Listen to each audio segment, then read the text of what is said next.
And we're back. And we are back with another question of the week. A very topical one. We just wrapped up and concluded the Global Championships. And so we asked you amazing viewers, what was your favorite moment or favorite thing about the Global Championships? And there were a lot of the same answer. And so I think we'll start with the most obvious one.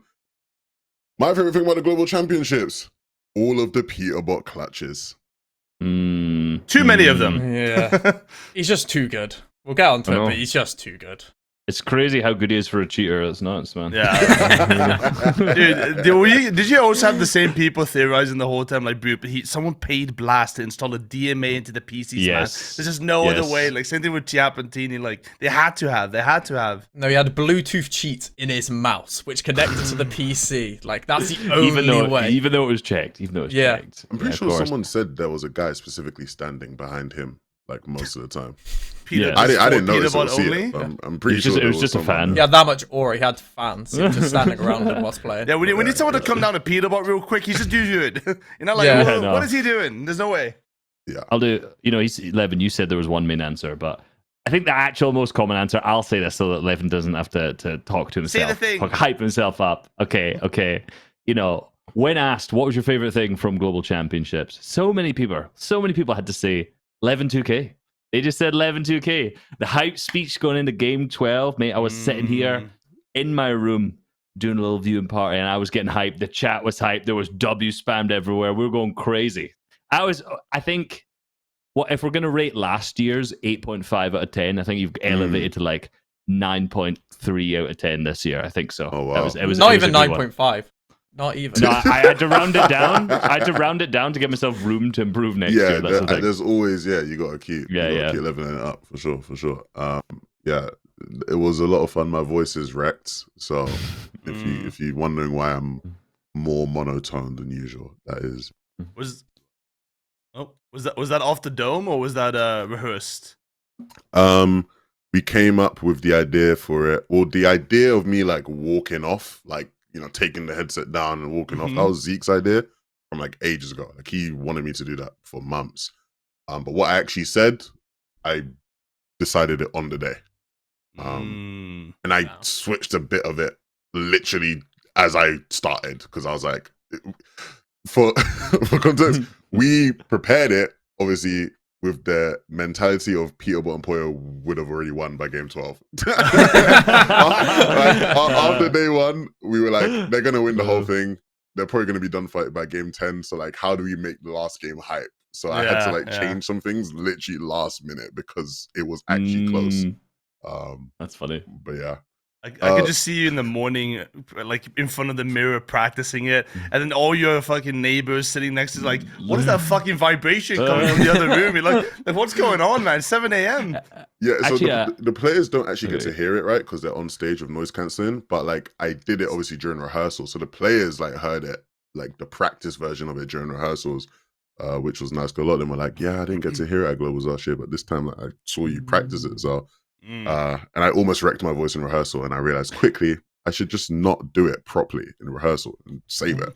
So in rehearsal, exactly I was going to ask. Yeah, I was like, are you like, what percentage of effort are you putting in when it comes to the actual rehearsal, though? So I did three runs through of it. The first one, I think I did like 95%. Second one was like 80%, but at the very end, I was like, hold on a minute. What am I doing here? And then the last one was like 40%. I was like, they're like, you read it? Like, that's how I was practicing it. And, oh my god, he said the thing. He said the thing. Are you ready, guy? Are you ready, guy? Were you basically telling the other 49 teams that Peterbot and POLLO already won? Because if you're saying your first rehearsal was that if Peterbot and POLLO already won, I mean, oh my. yeah. But I think a lot of them probably didn't catch on to it. But like, it literally, the way I was initially going to start it was by me saying, the trophy may be all but one. But this game is about moments. That's how it was initially going to start. Right. So any of them that were... What the fuck are you talking about? Hold on a moment. 1.5 times points to the chance. Hold on. When they won game one, they knew. Yeah. That was fun. It was really fun. What was your favorite thing about the global championships? Literally every single time they switched to Chicho or Thomas, they hit at least 2 pistol shots. I mean, yeah. For me, Chicho, I feel like he goes under the radar a lot because everyone's like Thomas, best pistol player. I swear Chicho is probably better. Like watching him, he sent 200-meter back-to-back body shots. It's just crazy. It's like the playstyle Trulex and Chicho have, you can't, and even Queasy and Thomas, you can't play if you don't have a player like Thomas or Chicho. You can get that surge at that distance. Yeah. They're both just cheat codes. They are. They are. And I was watching, I tweeted about this stat actually. I was watching the game they won on day one, Queasy and Thomas won, I think game 3 or whatever it was. And in that whole game, essentially Thomas just towers and just tanks pistols all game, just hits every single bullet. But he's so reliable at doing it that Queasy, most of the time, he's just like refarming mats and just chilling. Like it's not even like they're both going for surge. He's just like, he can do it. It'll be fine. You know, he can just hit all the shots. And then because of that, like he, in the game they won, took 200 damage. Queasy took 200 damage in a single game. Like, in a global championship level match, just to understand how nuts it is to get a 6.7 damage ratio as a single player. Like, imagine any game you've ever played and you get hit for 50. How many times you get hit for 50 in a fight? You trade a little bit, whatever it is. You just get hit 200 in a single game. And absolutely nuts. Absolutely nuts. Crazy. Yep. Next one, of course. What was your favorite part about globals? A lot of people posted the clip. It's funny because this was not actually shown on the broadcast, but it was the slide kick that happened to Seto. So if you didn't notice, essentially what happened was when Andalex and Seto were contesting Cold and Acorn, Seto went to grab a chest and it was Acorn, just was late landing and just did the slide, and because it bumps you, it just kicked him off the POI and killed him to fall damage. It was very unfortunate it wasn't shown on broadcast, but so many people posted that clip because it is actually insane. I probably need to make a short of that now I think about it. Yeah, you know the funniest thing about that is Andalex replied to that clip saying Seto blamed Andalex for not commenting about the slide. It was like, apparently that's Andalex's fault for not saying he's going to slide on you, by the way. Dude, that clip went international as well, because that shit happened to me Middle East Solo Cash Cup yesterday too somehow. Someone did that same thing to me. There you go. Like, they've inspired a whole new generation of spawn fighting tactics. I feel like that's kind of fighting dirty, you know? Like, fight with your guns, not your legs. Come on. Fight with your scroll wheel macro. Come on. Yeah, come on. Yeah, no, a lot of people were saying that one, to be fair. What was your favorite thing about globals? Setty sleeping before the start of the tournament. I mean, yeah, I think we all saw, like, they had the camera on him for a while. And it was kind of awkward because you could see he sort of opened his eyes to, like, yeah. So he kind of lost aura points for that when he, like, looked at the camera. He should have just, like, kept his eyes closed. But Setty had a lot of them moments during globals. I don't know if any of you guys saw the, like, clip of him, like, running around in the lobby, hugging people, like, hugging every single player in the lobby. Yeah, he was in a headspace. In a very particular headspace. I don't know what the headspace was, but he was in a headspace. Asleep. Yeah, he was asleep. He didn't wake up. I was going to say, like, he was probably sleeping a little bit too long in that tournament sometimes. Yeah, for 11 games of it, I think. Yeah.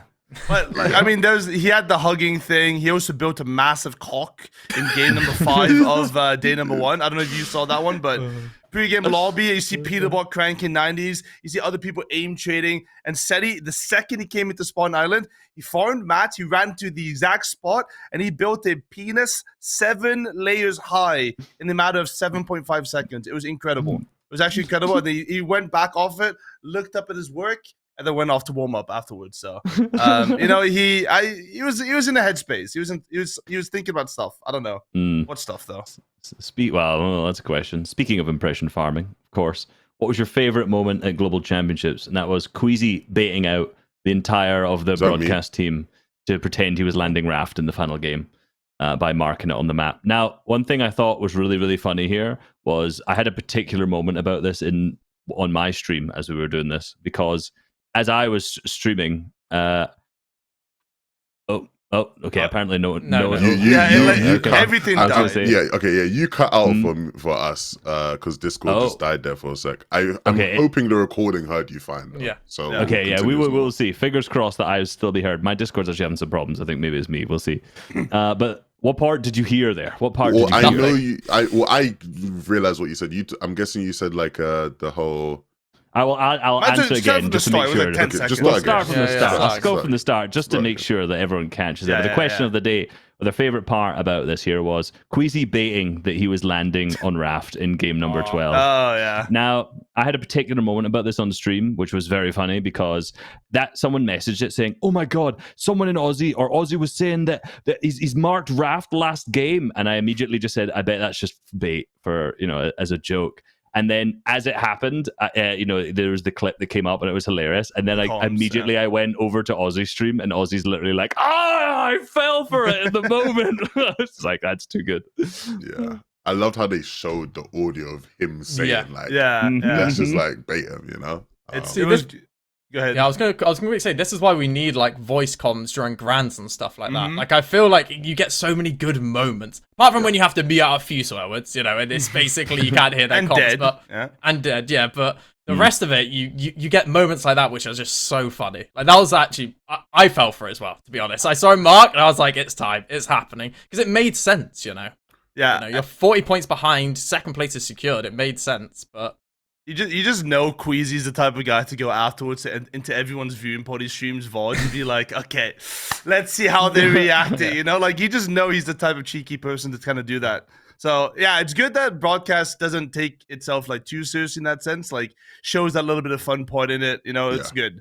Unfortunately, sometimes you can't hear everything everyone says, but I think they improved on it because I think day 1 you were allowed to say dead.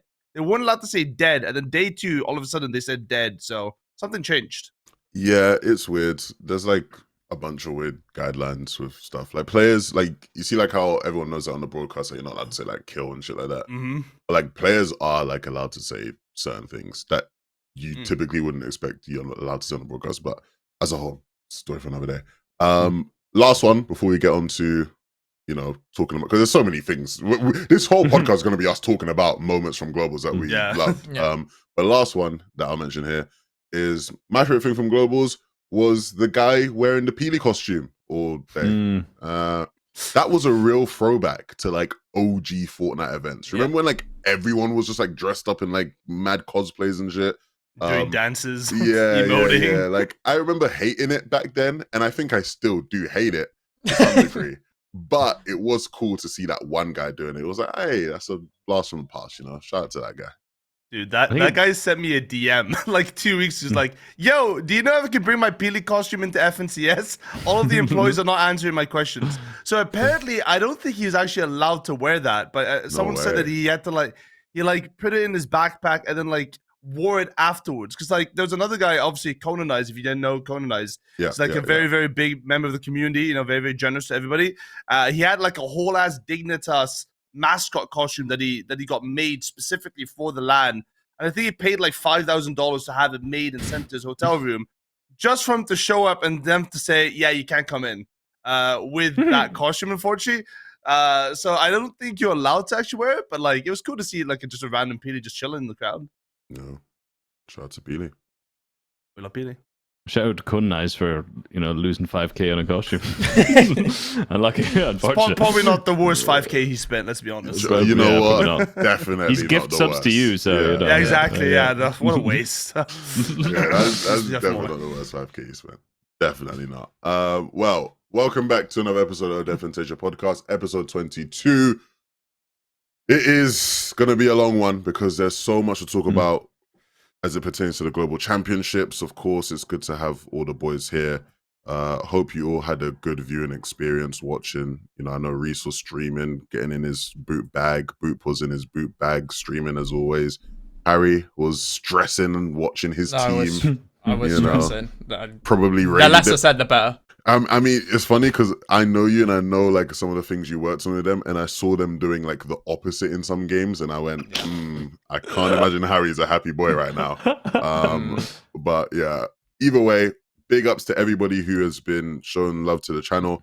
I met a bunch of you guys at Globals, a bunch of you who were like, hey, I watched the podcast.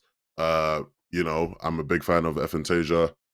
Keep making those because they're amazing. There was one guy in particular that came up to me, and I remember he was like, please shout me on the podcast, and I'm so sorry I forgot your name, but I did remember something more important, and that was that he was with his dad.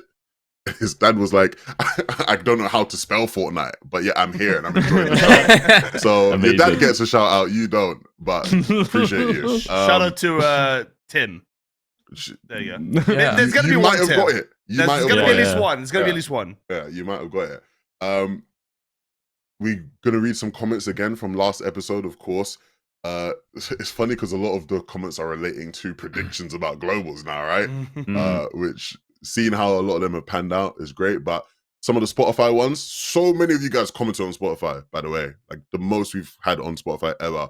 So big ups to everyone commenting there. Leak says, love your podcast. Listen to any episode twice. You need to do more. And I guess Reese would win the old man challenge. So he's backing you, Reese. There you go. I obviously watched my solo race. cash cup yesterday, did he? Appreciate that. I think Reese is cut out on Discord again because his mouth is moving and I can't hear a thing. The Discord just went down. Okay. Well, they can hear what you said. Right. Discord is just crap. Discord had enough of that bullshit. Let me You look didn't through want to my hear that Discord anymore. settings. 1 second, yeah. That was one. That was also everyone. died. So. It's fine. It's fine. All right. Some more Spotify comments. Zach said, you guys actually made my day when you said hi. Thanks. So shout out to you. Hi, Zach. Shadows said, Boop, can you teach them some more Dutch? What's our Dutch lesson this week, Boop? Go on. Ooh, the Dutch lesson of the week is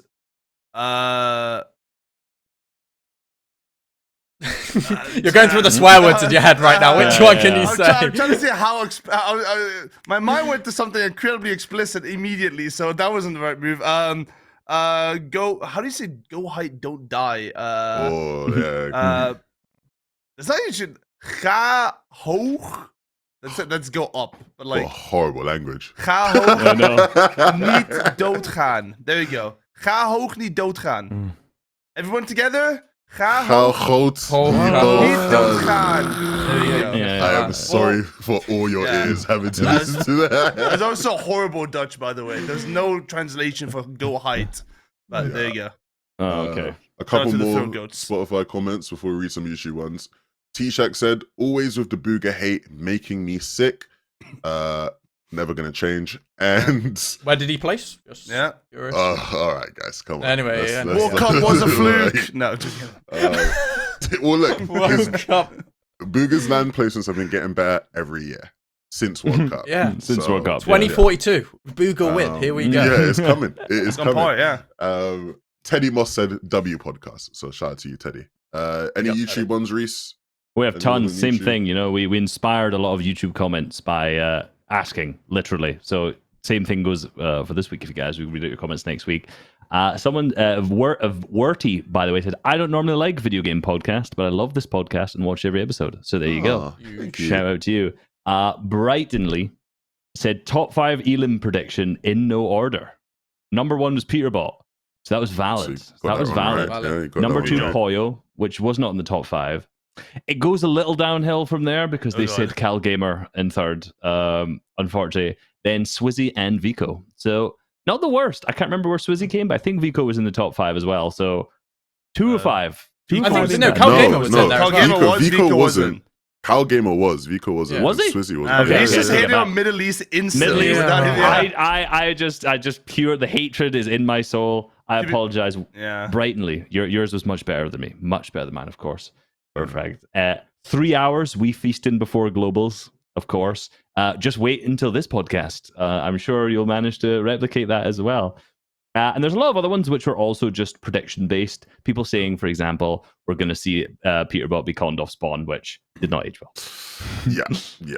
A lot of predictions didn't age well, but there were a bunch of predictions that did age well, and we'll get to some of those later. But before we get to those, it wouldn't be an FNtasia app without the top 5 game. So let's jump right into it. This week's top 5, I think this is going to be a close one. I think this is going to be one of the Wait, I'm not closest logged in. ones. Hold on. I need a code. I need a code. All I need a right. code. Well, I'm going to give you time to Okay, think I got a while you code. guys code and you get logged in. And you have time to think I'm about in. your answer now. I'm in. This week's question of the week is... I'm still not right. I'm still logged in.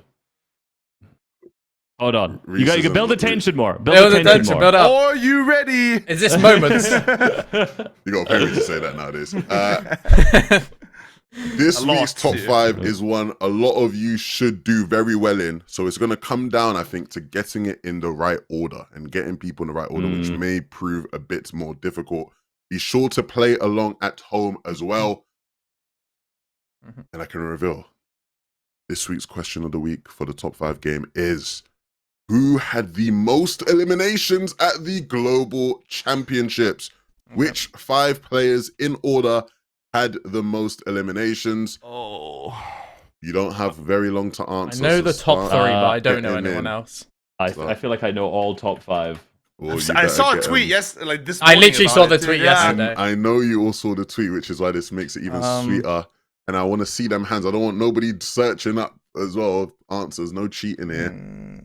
Get your answers in. Not very long at home. Again, remember to play along at home as well. I just don't know the rest of the list. I've got. Reese, are you locked in? You said you thought you knew the 5. You're locked? I'm locked. Oh, I'm Reese is locked. locked. Hold on, I need one more. I need one more. Mine is horrible. I'm just Harry, trying to give it. You're putting I'll go with this, but I just don't think he did. But Okay. this, I'll go with it. Fuck it. Is everyone locked in? I just changed my answer. I'm Yeah, locked there you in. go. Locked. Oh my goodness. Jesus. Uh-oh. No, no. Reese has had a stinker. Wait, He's did actually- they hear you say that? No, you've typed it as in Discord. Okay. That's why I was cool. just like, I'm gonna cheat it. There we go. No, but of course, did they hear what you just producer called? Yeah, he's in VMixy. Oh, so the Yeah, VMix can hear you, so the viewers just heard. No, they can't. Okay. Well, you need to make it so they can hear you, because what our producer Quartz just said is, when we were talking about the comments and referencing, people's answers to last week's top 5, our producer Quartz put last week's top 5 in the chat to remind us so that we would know that Cow Gamer was right or whatever. And I believe Reese thought that he got the answers leaked by You answers. thought There's no way you would have thought Hamas Alex! and Cow Gamer were in the top 5. But you see, that what I was talking about there was the elims. That guy was predicting elims for this week. Okay. Oh no, maybe he wasn't. Oh No. yeah, he was Yeah, predicting for yeah. that. I He was thought that predicting comment was elims for predicting for the 2024. answers. Well, well. let's take a look at the answers go. then. Reese Hub, what was your top 5? So guys, This is why I don't cheat. so I got number 1. Right? Did you watch this weekend at all? So Reese dead ass thought like he Reese, got the juice. He got you've the juice. had one was thinking, stinker, one good one, and another stinker. He's frozen in fucking He's desperation. frozen. He's petrified by his own answers as well. Oh, and he's back. There you go. Okay. I got a disabled message something on my PC and it just They saw your answers. I mean, your They saw answers, the yeah. answers. Yeah. You know what's funny? I didn't even read those answers. I just copy and my pasted them. God. And just put them in. Okay, So you say well, you're a filthy cheater. That's it. yeah. Oh yeah, give me the opportunity, boys. I'm cheating straight away. So not even Reese's on the top line. 5 You know was what? was Cow Gamer, 7-Man, Alex, Cold, and Peterbot for the Okay, audio let me listeners. think what it would be had I not just said cheat. Peterbot first. Okay, no. Uh, okay, yeah, go on, yeah. I was gonna say Peterbot. Vico's got to be in there. Fuck, I don't know. I can't remember who forgot played off this weekend. Vico. Oh my god, why did I Oh. type Flixie instead of Vico? What? Oh, I that was forgot rookie Vico. moves, rookie moves. Okay, we're gonna go to you next, Boop. What was your top 5 this week? Mine, as far as I can remember, I think was Peterbot and Pollo first and second, and then Thomas, Flixie, Cold. I don't know why I put Flixie instead of Vico. That was actually stupid, but Okay. yeah, I could not. I know first and second is correct. I have no clue about third, I fourth, and fifth. think I have top 3 bang on, but I can't remember. Okay, well, Harry, what is your top 5 this week? So it's Peterbot, Pollo, Wox, Thomas, Chicha. Oh my goodness, that I is had an Wox in there interesting too. top 5 you have there. Well, I'm gonna reveal the top 5 this week. Before I reveal the top 5, we have the top 9 because there was well, we have the top 9. Yeah, shout out to Kinch because Kinch was the one that provided the stats for this. In 9th place with 21 eliminations was a tie between Reason and Rapid. Both had 21 Reason? eliminations. Yes. Reason. Didn't see him all weekend. Yeah. Felt like I didn't see him at all, yeah. In 8th, with 22 eliminations, was Vico Triona himself. Okay. Wait, did I cook? In joint 6th was Tini Mm. and Flixie. So Flixie had more than Vico. Oh. But Not not in the top top five. 5. But Yeah. unfortunately, Not in the top outside 5. of the top 5. Damn. And so now for the top 5. Can we get it up? Let's go. In number 5, the one and only Reese with 24 eliminations. Oh, wow. This weekend. Yeah, Reese. Big ups to Big Reese. 24 eliminations. In number 4, the Danish legend himself, ThomasHD with 26 elims. In number 3, only one of you guys had this player in here, Wox. Yeah. Wox from not me. Sweden in 3. Did incredibly well with pings this weekend. And number 2, no surprises, Poyo. And even more no surprises, number 1, Peterbot. So this week's winner, kills. yeah, he had way more kills. 52 kills is what Peterbot had. Poyo had 28 and was second, and nobody else was close to 52 at all. Yeah. So Harry takes the dub this week. Finally, second. a real one. Not one of those ones with the guest, a real one. I don't think this one counts because Reese cheated, so I think it has to be voided. I had to give it to you, bro. I had to give it to you. It has to be voided by nature and law. I feel like I'll be a truthful. I'll finally be honest. You know, obviously I was not 2 minutes ago, but in this, I wouldn't have put Wox. I don't think. I probably would have forgotten Poyo, to be honest. I don't even know why. I knew how many elims Peterbot got, and just immediately just thought, surely Poyo can't get that many if he's fragging out as well. You know? Yeah. I mean, it's crazy when you think about how many elims those guys had. Like, it's just Was it 80 ridiculous. elims? It's silly. It's absolutely silly.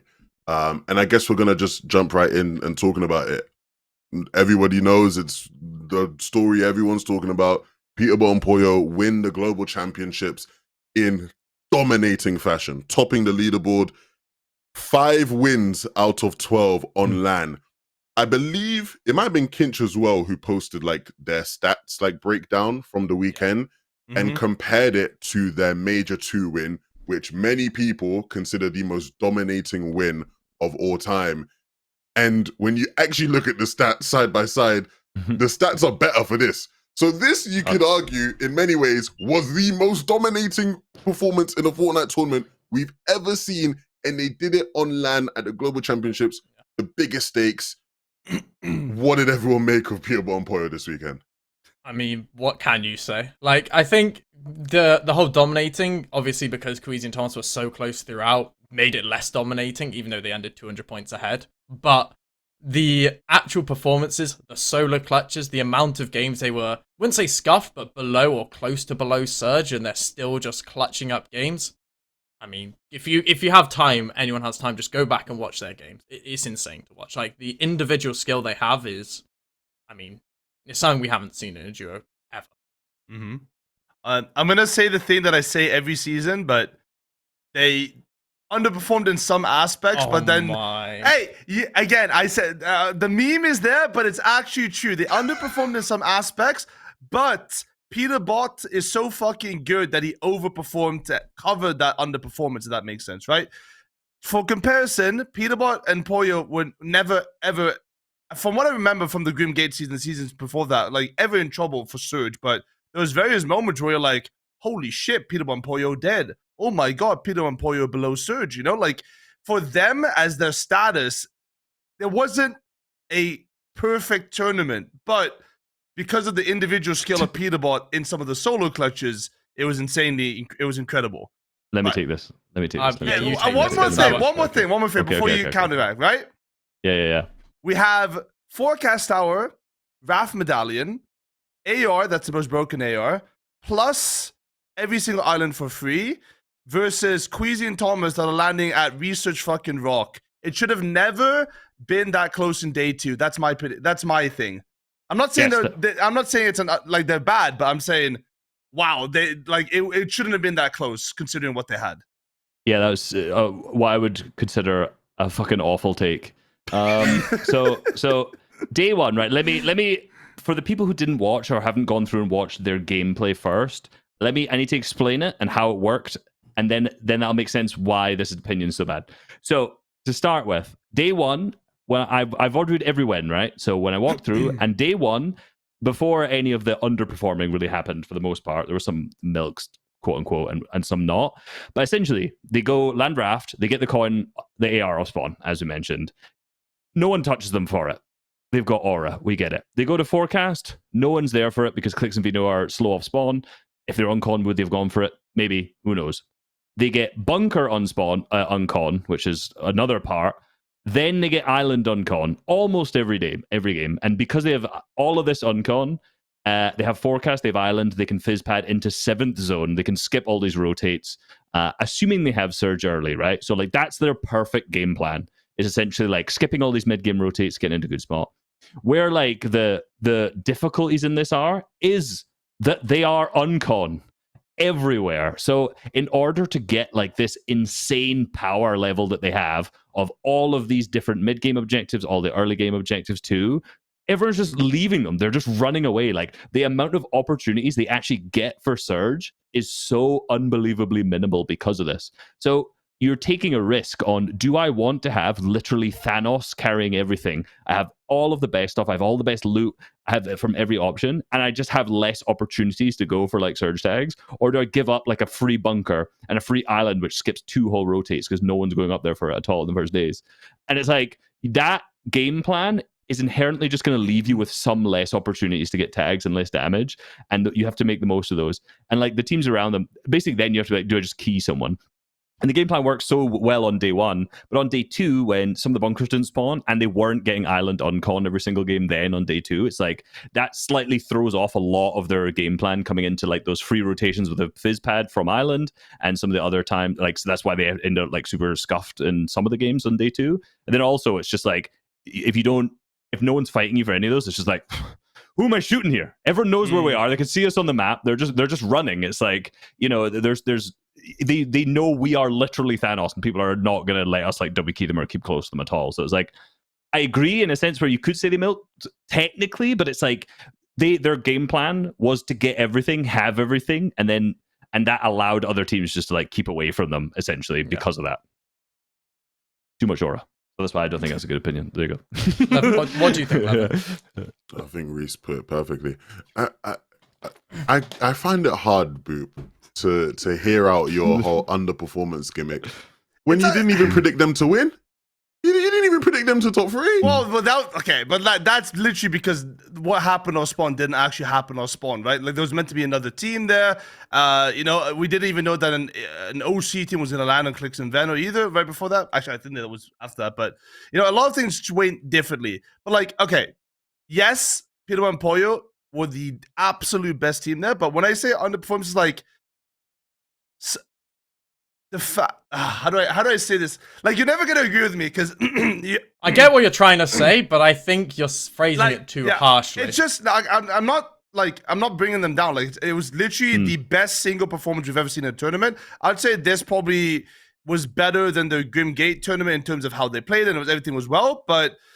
I think it says maybe it's more testament to how good Queasy and Thomas was than the failures of Peterbot and POLLO. The fact that I think at that's some point, that's maybe valid, that's okay. yes. That's maybe more valid. That at some point, the fact that the tournament could have been lost if, I mean, let's say Peterbot didn't clutch that solo win, you know? Then they're 80, 90 points behind at that point, and then all of a sudden, it's a completely different tournament, right? But the fact that he did shows just a testament of how good of a player he actually is. But the fact that it could have been lost if they didn't win this LAN, the only storyline people would have said is, holy shit, how did Peterbot lose with Raft, Forecast, Island, and Bunker uncontested?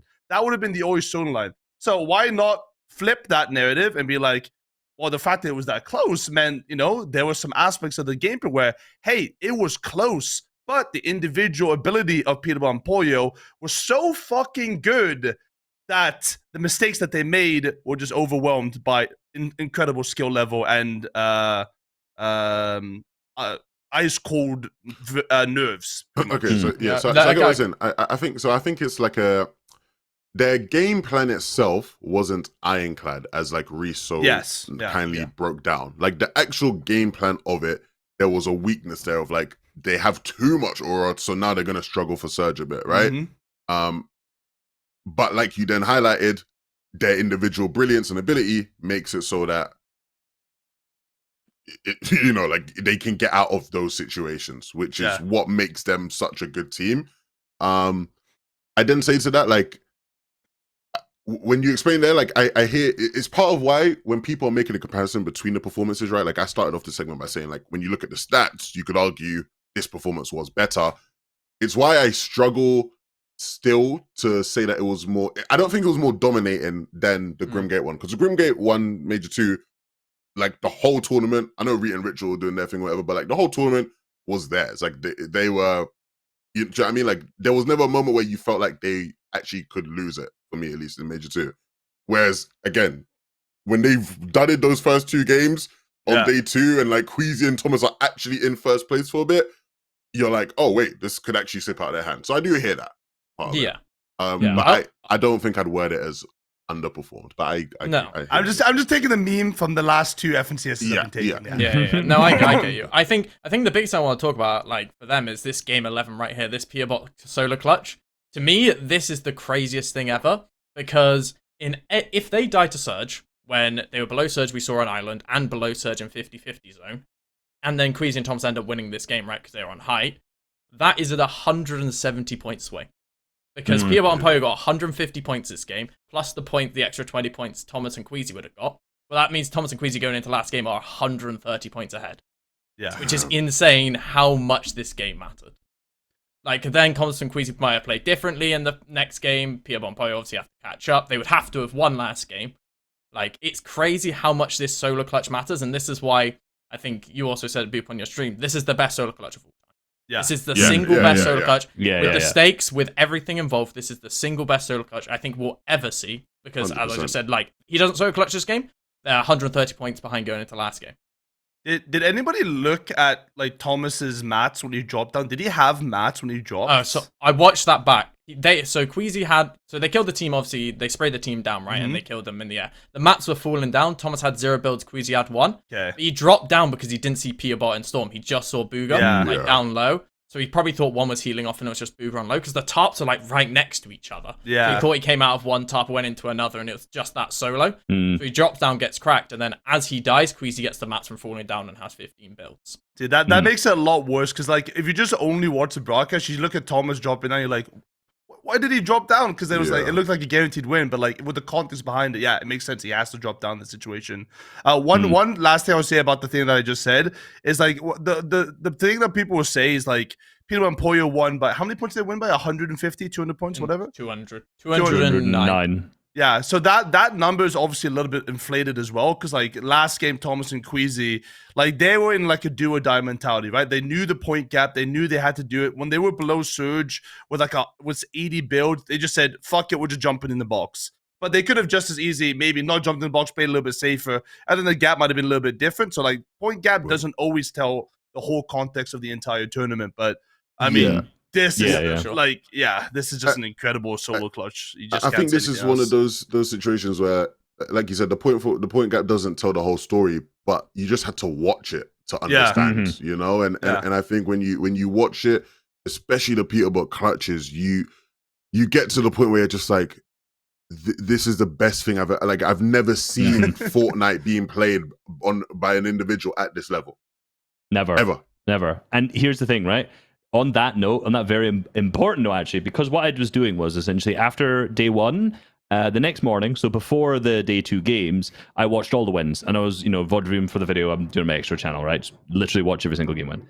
And what was really funny was I was watching this, and I was like, mate, this is a bit fucking Mickey Mouse. I'm not gonna lie. I was like, these first 6 games, like with the way that Peterbot and POLLO were playing, I was like, their game is so easy.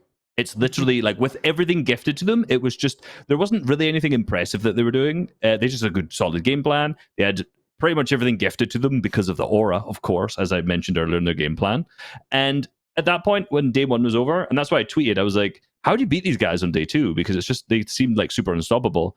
Then flip, later that evening, watching the solo clutches later on, I was like, okay, no. There's, it's not only just the kind of the fact that they're good in the situation when they have a scan coin and endgame and all this like god loot and all this kind of stuff. It's like these guys are doing something that literally I have never seen in my life twice in one tournament. On the biggest stage, on the biggest stage, impossible. And I will I use the term GOAT lightly. I'm not gonna lie, I do. But I've never seen anything like that in my life. And especially with the year that's going on, like no one's played Fortnite at that level. I'm sorry, ever. I saw that tweet and I was very happy when you made that tweet. No question, Peterbot is the GOAT of Fortnite. And overall, a lot of people were echoing the sentiment after the weekend. A lot of people were echoing the sentiment. Yeah. And I felt good seeing that because, I recall an episode where we were having some GOAT discussions.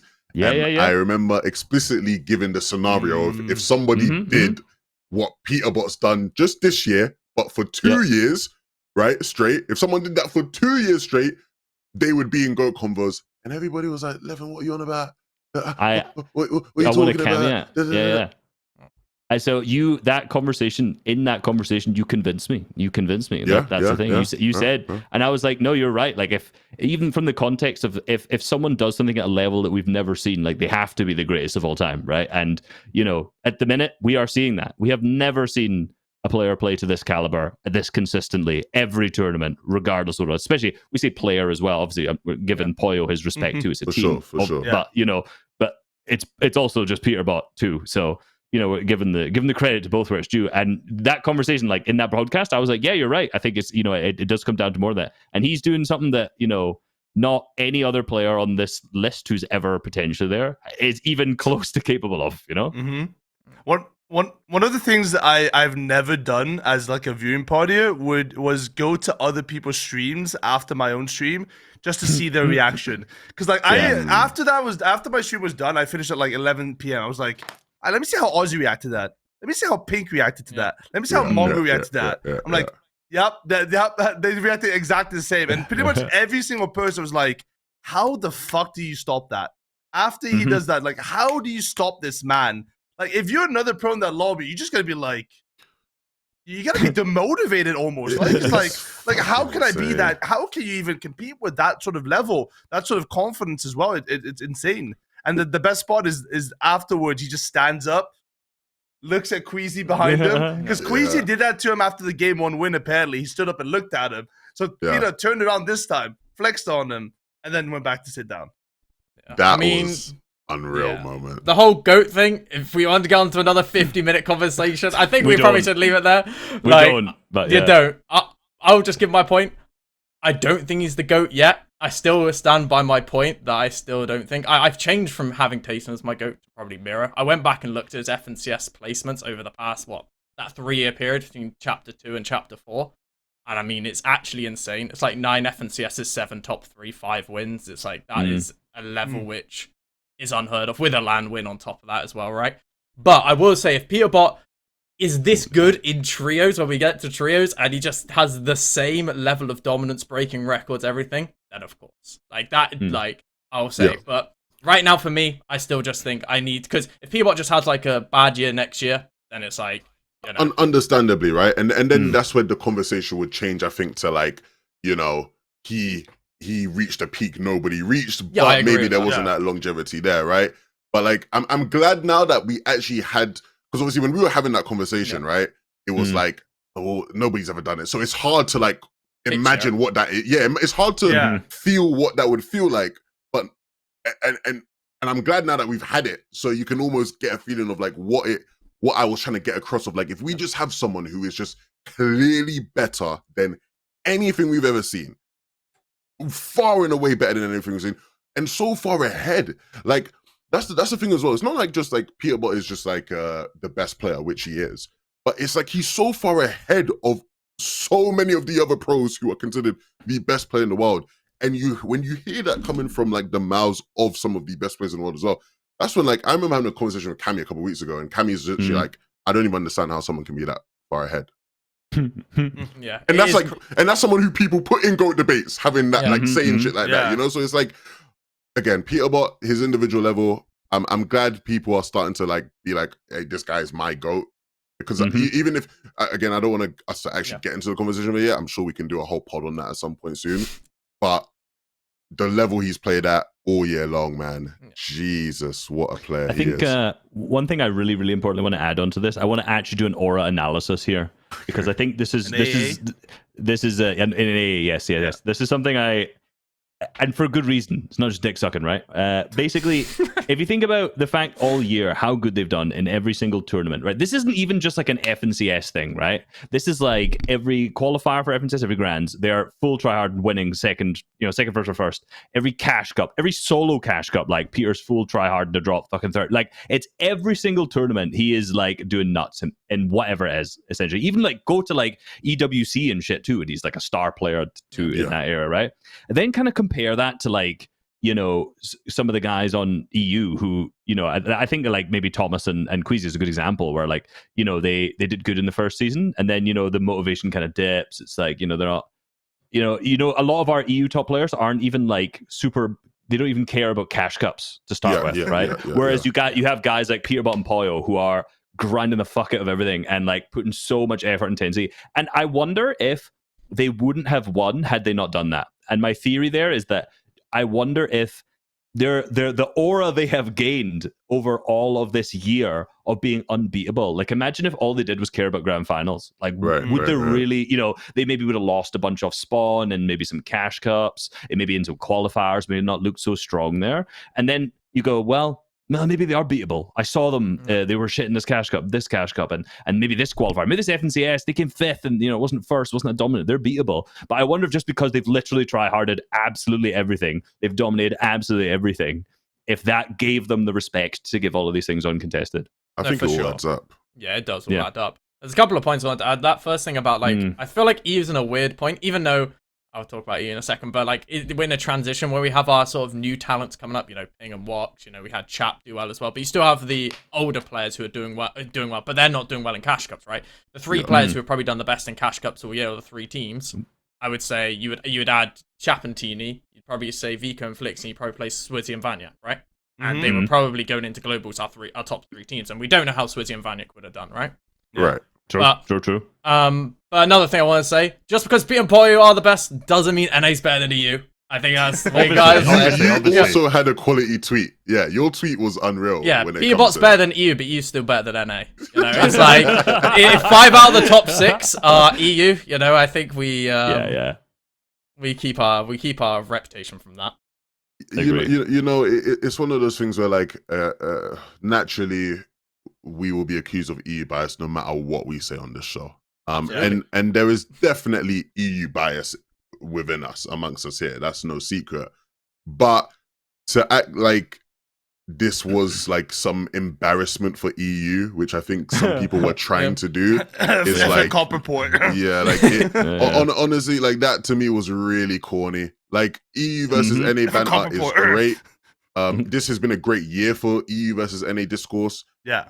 I will say that, even though I think on the balance of things, you'd probably say EU took the L for most of the year, right? Like we had to hold the L for most of the year. But it's been a really good year for that type of discourse.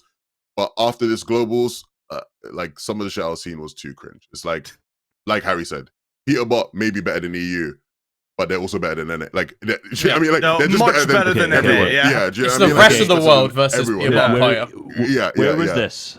Where was this, Levin, broadcast after game 12? Where you're That's what I'm saying. That is what I'm saying. Zeke was pressing you about NA. You got Zeke and both Vivid pressing you about we've got 2 NA winners in a row for globals. I know you put up a good defense, but what you just said here was significantly better than that. Yeah, no, I in the moment, honestly, I was caught blindsided. I was like, I was not expecting that. I was like, what the fuck? Like, it's good. like, I think it's good for the broadcast to talk about that sort of stuff. I think it's good because it means that we have those sort of conversations. Yeah, I mean, is it cut out? I think it's cut out. I was stun locked. I was stun locked a bit, but I think I did respond well in the fact that because I didn't even realize the leaderboard properly then. At that point, and then so I remember we went to the leaderboard and in the moment I'm there saying, yeah, look, the top 3 outside of that is, and I was like, oh wait, 4, oh wait, 6. The next 6 people after Peterbot and POLLO were all EU people. So like again, we went to Texas and we ate good. We ate very good. Respectfully, and let's start to talk about some of those teams that ate very good. I think the obvious one there, Queasy and Thomas, second place, pushed everything, pushed the competition to the last game. Honestly, we should all be thanking Thomas and Queasy because this shit could have been wrapped up early, and they made it so much more fun and entertaining. And I'm hurt for them, especially Thomas, second again, and Queasy again, second again at an international tournament like this. But I'm also so happy it was them for so many reasons, right? Like, they were like the perfect two people to be in that situation, like going at it in the final sort of couple of games. Yeah. There. So realistically, right? Like, we had our predictions, and Queasy and Thomas's year hasn't been clean, right? They got second, and then they were triple contested at Olympus, and then Major 3. They placed something, I don't exactly remember where they placed, but it wasn't anything notable to think of, right? 5th, I think. 35th, right? Yeah. So, like, I think pretty much every single person came into this being like, yeah, what happened to Queasy Thomas, man? Like, what's going on with them? But, like, they still showed that, look, we're fucking Queasy and ThomasHD, baby. We're Queasy, one of the undisputed best IGOs in the game. We're ThomasHD, one of the best fucking fraggers and best aim in the game. Like, we're never going to be below Surge. They showed up, right? And it was nice to see that again, because, like, we some of us may have lost a little bit of faith, but they stopped all of that and said, hey, we're still here to play. We're still a relevant team. And when we try and when we have things on the line, we're here to show up when it matters. And it was very nice to see. And fair play to them. They proved a lot of people wrong. And especially, like I said, when I did the comparison, like, I don't think that draw spot was that great. Like, especially in a no movement meta, right? Like, there's not a lot. There's some things you can cook up with the pad and stuff, but compared to what the foes had, I don't know. I still like the spot. I get a lot of takes wrong, and I will happily admit when I get a lot of takes wrong. But I did talk about the landing spot, and I do think because the only reason I obviously was Voltiax and Cool, they showed a little bit of what to do from it, but obviously Voltiax and Cool are nowhere near the level of Queasy and Thomas, and what they showed is you basically playing not from a mid map spot. No, from an edge map spot, sorry. You can play from a mid map spot if you want to. You can play that spot virtually however you want to. Right. But the main thing that made that spot even better for them was the fact they could get early search. And when there's a lot of conversations about trading, not trading. When Thomas is just winning every single bloom fight, it's not trading at this point. He is just gaining search and losing damage ratio of 2.7. Yeah, exactly. So it's like not even trading. It's just this is their search strategy, and the other teams aren't good enough to counter it, right? And I think the biggest thing for me from Queasy and Thomas is, and I think it's kind of a thing, is when they have a chip on their shoulder and they have people doubting them, they do better. I generally think it is. It's like their motivation, They come second, teams, but they start to believe in them. They just like they think they're good. They just rest a little bit, and then when people don't believe in them, every time they show up, every 100%. Single time. So I feel like that's all. So basically, we need to keep hating on them. Then they'll keep performing. Keep it up, Harry. Keep it up. Yeah. No, we do. It's funny because we've had these conversations about them all year, and the same things like get echoed of like Thomas, the type of personality he is. He actively is looking for you to like say some bad shit about him. Like when I saw him at EWC, he was like making up things. Like he was like, "Yeah, you're always hating on me on the podcast." I was like, "What?" Like I know you don't even fucking listen, and dude, like you're just making that up. Like, you know what I mean? But he was like, he does that to like be like, because he wants that motivation of like proving people wrong.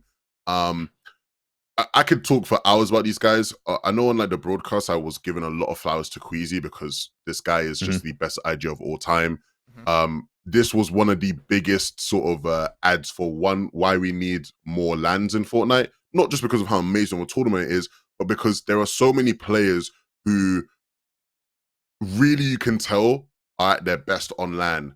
And LAN Fortnite is different to online Fortnite. It is. Just care more when it comes to a LAN. You care more, but I think even when you look at how like how you actually have to IGL at LAN, like being adaptable and being able to read situations in the moment better is something that like he said it in an interview, I think on day 2, Queasy, where he was just like, yeah, we had our plan going into the LAN, but it was a lot of it was just freestyling. Yeah. Right? Because you have to adapt to the lobby. The lobby changed so much to what people thought it would be, predicted it to be. And he was one of the best, if not the best, when it came to freestyling and figuring out things in the moment. But again, I gave Queasy his flowers. ThomasHD will never get respect in like GOAT conversations and things like that because he doesn't have the win. But nobody in Fortnite has more or better longevity than ThomasHD. And it's not even fucking close. World Cup. If you look back to 2019, right? ThomasHD was obviously, he qualified for World Cup. He was a young up-and-coming fragger then, but was one of the better players in EU, right? You go back then, he was, fucking in the top 20 of PR and shit back then. If you actually just watch them, like, you could tell he was like the best young Danish player, whatever the fuck. Since 2019, he's been that. And every year since then, he has been one of the best fraggers in the world. There is nobody that was there in 2019 who was considered a top fragger who is still considered a top fragger. All those people that were back then, all of them that are still around, the few that are still around, all IGLs, most of them washed up. Most of them have no fragging power anymore, respectfully. Like, they're just not the guys you're relying on to do the big damage. It's insane to me how this guy is still just one of the best in the world at what he does so many years on. And it's a shame he doesn't have more wins, because he's like one of the most obvious options for like GOAT debate type things. When you actually like look at how his career's panned out, it is so fucked he doesn't have more wins, because Thomas, man, what a player. Yeah, I mean, yeah, you've basically said everything there. It's like, there isn't a player close when it comes to being at the top level for as long as he has. And yeah, 1 FNCS win, 2 FNCS wins instead of some seconds. As you said, he's in GOAT debates. He's in probably everyone's GOAT debate, top 3 at least, right? And I'm someone who speaks about longevity, and because Fortnite is an ever-changing game. As much as it's got the same core fundamentals, the game evolves every single year, every single season it evolves, right? And to be able to still be performing at this level, it's incredible. And as you said, like, the biggest thing you said there, which I agree with, is fragging.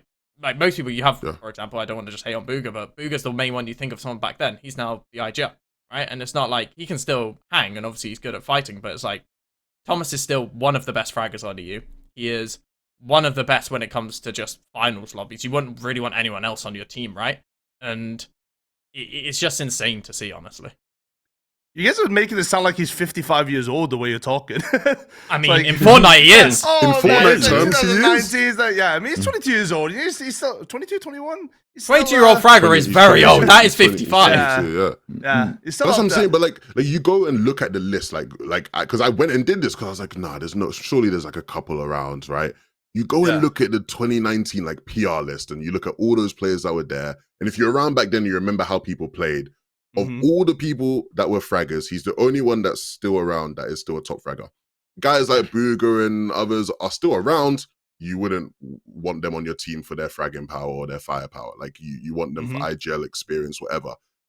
It's only when you maybe go to 29 or 2020 when some of those guys, you'd say more, those like Cami's still around, and he was doing good in 2020, right? There's a couple of them that's around. But again, Thomas was better before all of those guys burst onto the scene. Like, oh man, what a player. It's a unique set of skills that he has as well, right? Like, when you look at other people in terms of fragging, just like fast mechanical, quick kills, but like, you just know, like, ThomasHD, he's made for a finals lobby. Like, if you need damage, he'll get it for you. If you need to beam someone on your height and you need a kill, he'll get that kill for you. You just know he's going to be consistent on the day. He's not going to have an off day. And he's been like that, like you said, since 2019. I don't think there's ever been a season I can remember where you're not having ThomasHD in your top 5 in any sort of prediction, right? Like, he's always been that tier 1 pro. So definitely deserves his props. Queasy also definitely deserves his props. And as a duo, they showed up and they represented well. And now, we'll see how they do in trios. Like, apparently they're splitting in trios, but I don't want them to split, because I want to see where that duo combination will take them, because I think they still have a lot more to offer. Yeah, it's looking like Queasy Veno +1 at the moment, which, I mean, I enjoy watching Queasy and Thomas. Queasy and Veno, I mean, bringing that back, I can't complain about that either. But, yeah, trios is going to be so fun for EU. I feel like there's going to be so many different combinations. Speaking of all-time IGLs, Trulex, hats off. I mean, back-to-back third places at the Global Championships when nobody really gave a fuck beforehand. It's like is impressive to say the least. We obviously bigged up Chicho a bit earlier, right, in the question of the day, when it's like he was just hitting so many monarch pistol shots. But I mean, let's speak to those two as a duo, and like the year they've had, right, a bad start to the year, and have sort of been clawing back, but constantly innovating and like shaping the way the game is played. You know, we always talk about like Cami and Setty as a team everybody watches, right? Yeah. Trulex and Chico have become also that team where you want to watch them to figure out how you should be playing the game. I think they're the new ones, right? Like when you're looking to advance the meta and you're looking for a team that's going to be consistent, they're the ones to look at, right? Like not. We always make fun of Trulex to be the old guy who's not getting that many kills, and they don't get that many kills. But you know, you just know that they're going to be in that end game, and you're not going to remember what the fuck they did in that end game. But you see Trulex in Storm in 11th zone popping medkits. Yep.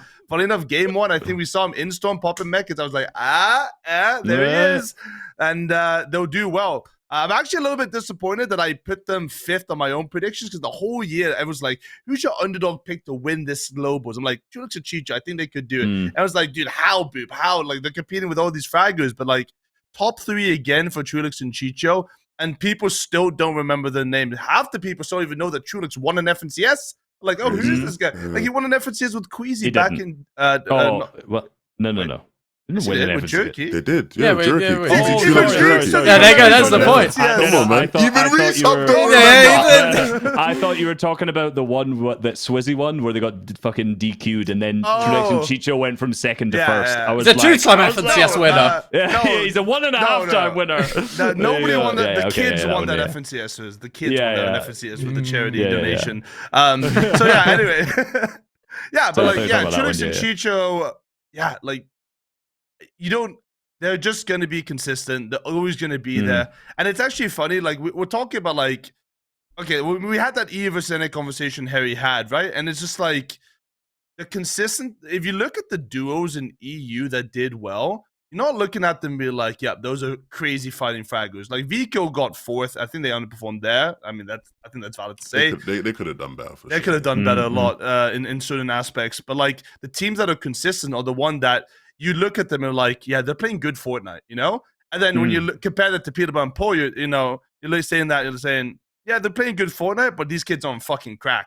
Like, there's a very distinct playstyle differences between the absolute best team right now and then the teams that are 2nd, 3rd, 4th, 5th, and they play Fortnite differently. That's just the fact of it. And I do wonder, when we talk about longevity and like obviously the GOAT conversation for Peterbot as well, is like, how different is it going to be when we go into chapter 6 and we have like a completely different type of meta? Because this season it was about spawn fighting with the best medallions in the game and getting the best weapons, and that's going to carry you forward towards the next side. But how is that playstyle going to change then when we go back to, what if we have another chapter 4 type of meta where it's one movement item or whatever the hell Epic cooks up? That's what I'm very curious to see, because the playstyle of Peterbot and POLLO might not last as well as the playstyle of Trulex and Chico and Queasy, ThomasHD and alike, especially in trios as well.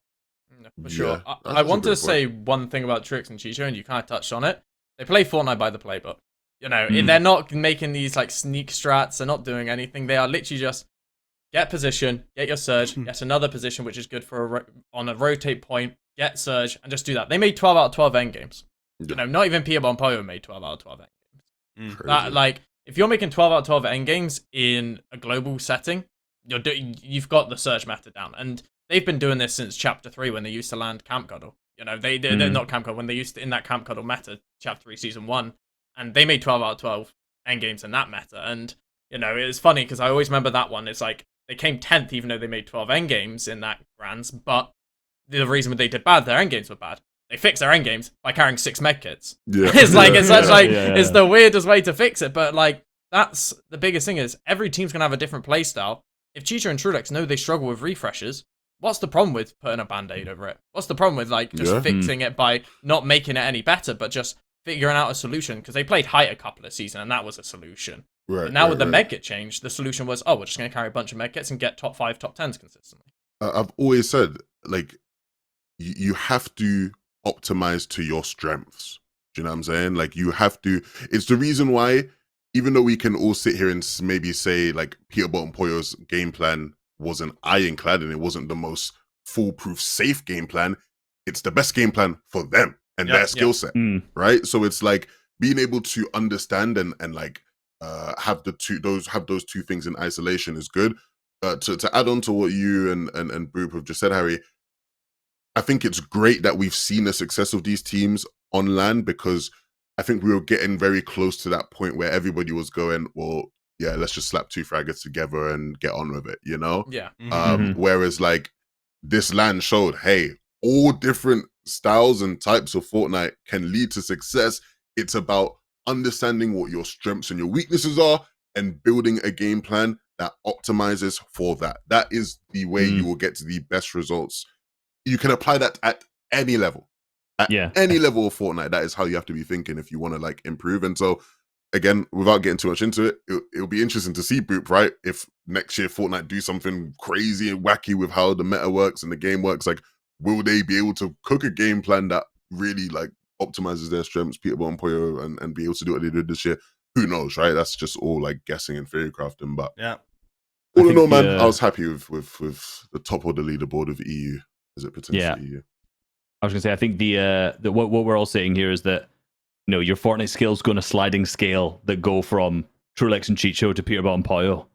And then you just have to figure out where you land on that. But actually, to be honest, even though obviously we're memeing on Trulex and Chico for not fragging, right? But there was a game where Trulex had 5 kills, and Queasy also had 5 kills that game. Yeah. It was like the game 3 or whatever. And I remember tweeting like, this must be a world record for both of them. Hitting 5. Yeah, I mean, it's probably never happened that they both had it in the same game, of course. Obviously, just memeing about them. But I was like, these guys are still putting down elims when it matters as well. You know, even though they are not known for that, they're known for being smart, putting in positions, and obviously the med kit plays as a joke. But like, they're also still managing to frag out. Not like Peterbot and POLLO, obviously, but who is at this point? Yeah, nobody is. Yeah. Yeah. So it's not surprising. Well, I was gonna say, it's like for them, it's they're one of the teams that a lot of us were like, okay, if they were top 5, no one's going to be surprised. But I think most people were also just thinking like, man, this year's not been great for them. You know, I put them in like somewhere near 20th, which was probably a little low. That's crazy. I think had I the thing is I was looking at the teams above them, and I was like, mate, the teams who maybe in like closer to 10th, I don't think I could have justified putting them top 10 based on the year they had. But then again, it's the same thing. It's like, I would not be surprised if they came second, or the winning would probably be a bit of a surprise. But you know, they're just one of those teams that are, you know, especially, I mean, maybe they're just the LAN team as well. Yeah, I think, yeah, for sure. And for another team who finished at the top that I think I want to touch on, you know, with all the controversy around them going into it, is he actually even going to make the LAN? Chap and Tini. You know, what a way to set yourself on the LAN, win game 1, get rid of all the allegations straight away. I don't think there's a better way. And, you know, they kind of fell off towards the end of day 1, and everyone's like, oh, well, they just got lucky, you know? And then to still finish 6th is like, for your first LAN and your first year, I think, I don't know if you tweeted it, it's like, it's one of the best rookie years we've ever seen. Like, second, 6th, the best rookie event of all time. Yeah, it's one of the best. Who's better? Like, genuinely, who's better? Like, what? Oh man, we've just had. This has been a crazy year of Fortnite. When you look at like the stories and the characters and things that have developed. You touched on it really well, Harry. Like, there was so much pressure on Chap going into this weekend, an insurmountable amount, like an unfair amount of pressure for someone of his age and experience level, like, and the fact that they still come out and get like a really good placement out of it. Oh my goodness, hats off. They single-handedly as well just like fucked half the lobby. Like, all those mid-map teams, the knock-on of it, like, we touched on it a bit, like, on the broadcast at times of, like, the different teams that got affected and different reasons why. But genuinely, like, they completely erupted that whole mid-map area. And the knock-on effect and chain effects of different teams feeling it, just because they decided, hey, we're going to actually land Nitrogene at the land. Which I know on the show, we talked about a bunch of them potentially doing, right? And, like, not wanting to land where they said they were going to land before. But yeah, they had such a big impact on this lobby. Super good. Chap, best rookie year we've seen. Tini continues to just shine as well. Like, oh my God. This is just a full Glaze podcast at this point, but I'm fine with that. It's deservedly so, though. Like, people showed up on the biggest stage, you know? Like, there was a lot of pressure on the line, a lot of uncertainty, and they made it happen. I mean, there is one small thing. We had a little bit too much uncertainty day 1 at some point, but you know, that all got solved at in a manner of time. Luckily, yeah, the jetpacks being in and we're not knowing whether I completely forgot about them until now. Same. Yeah, the jetpacks and the fact that there was a world where the jetpacks were going to be played with. I mean, but the leaderboard would be completely different. Chicho and Trulex and ThomasHD and Queasy would not be top 3 for certain. If jetpacks were in the game, they wouldn't be top 3. And well, you say that as well. Like again, there's always things I can and can't say, but I will let you know that there wasn't a world where the jetpacks were going to be played. There wasn't a world at all. There wasn't a world where the jetpacks were going to be played. Okay, that's good. But yeah, so, but I mean, the last thing I'll say about Chap and Tini, they're not playing trios together. From what has been said, they're not going to play trios together, and it's going to be Chap, Vico, and Flixie, which... Well, they apparently hated each other when they played, from what I've heard. What, Chap and Tini? Yeah, like, apparently, like, every single time they would, like, go to their friend groups and they would talk shit about Tini and vice versa. Like, it was... Apparently, the vibes weren't great in that duo. I mean, if you think about those two type of players and how they interact on Twitter and stuff like that, am I surprised by that? Yeah, I can't be too surprised. Yeah. But, like, yeah, I think, for me... Yeah, this is kind of the making of Chap. He's now got, if it does end up being the case, a tier 1 trio, and if he can't perform in that trio, then who knows? But the ceiling, the sky's the limit for him. It's just he can go anywhere from this point. Same with Tini, to be honest, because he's been playing with Misha for so long. To see him play with another insane fighter and to see what that can do, I mean, for trios he has to get another fighting trio and just do the exact same thing. Yeah, that has to be the strategy for them. We've shown some love to some EU boys. Of course, the next team to get themselves into that top 10 was Bolts and Bryce in 7. Bolts and Bryce, really impressive stuff. I mean, Bolts, I know in particular, was playing out of his mind at times. Bryce as well was incredible. I don't think a lot of people had them as a team in 7th place, right? I'm sure people had them as like a dark horse pick to do well, but like I think they exceeded expectations. And I think for Bolts, especially with how he played, next year going into trios, he's gonna have a lot of suitors, a lot of people who will want to play with him. I know there's been some rumors that we'll get onto, so I'll save that for later in the pod. But what did you guys make of Bryce and Bolts? Bryce might have the record of most wins at LAN at this point. Like, he might be up there in terms of most wins, because this guy just keeps winning games. Like, every single LAN so far has won a game. So, yeah, I mean, I think most people's criticism of them was, like, how they were going to do with Vico and Flixie playing aggressive with them, and when they wouldn't have trading surge with them the whole tournament. And we had the way that the lay of the land basically had them fighting Vico and Flixie on that forecast style, pretty much the first 3 games from what we saw. And not really too much fruition for both sides, mainly just griefing each other, which is why a lot of them didn't do that well in day number 1, as you would have expected. But in day number 2, I think they kind of swapped up a little bit. Vico and Flixie changed up, and they didn't actually fight for forecast anymore. So I think they ended up having uncontested forecasts, as far as I remember, the entire tournament. Yeah, okay. I don't know about the entire tournament, but the game they won on the second day, they were completely uncaught at it. Yeah. So Vico and Flixie changing up probably was the reason why they did as well as they did, to have uncontested forecast tower. But it does speak volumes to how well they did. I mean, they went toe to toe with the best EU fighting team, and they didn't get rolled through in the 2v2 like I think a lot of people expected. I thought they were, gonna have to run away from Vico and Flixie the entire tournament, but they didn't. So it does speak volumes to how well they played, and the mental fortitude to do that on land as well. Yeah, for sure. I mean, yeah, you touched on everything there, basically. The Bryce and Bolts, they are the next generation of NA. I'm excited to see what they do when it comes to trios, and I think it's good for, every region. I feel it's always good to have not just the same tier 1s winning every single time, not the same tier 1s doing as good, because you want to see new names and new faces, so you can see the progression of the game. You can see just new players coming out of the blue, and they haven't come out of the blue, but it's like, Bolts is not FNCS on West. Yeah, I know. You want it on West. Not that it actually counts. That doesn't count. Yeah. No, but it's like they're not a tier 1 duo before this globals, right? And I think for me, it's really exciting to see. And as you said, Boop, like the forecast situation, they held their own. They were willing to fight. They knew that, okay, we need forecast to do well, and they're not just gonna there was one game where it was funny on game 6, like day 1, they went to make a sneak play on a team. But that team made a sneak play on someone else. It's like an FKS adapter. So then they left forecast on con for Vico and Flixie.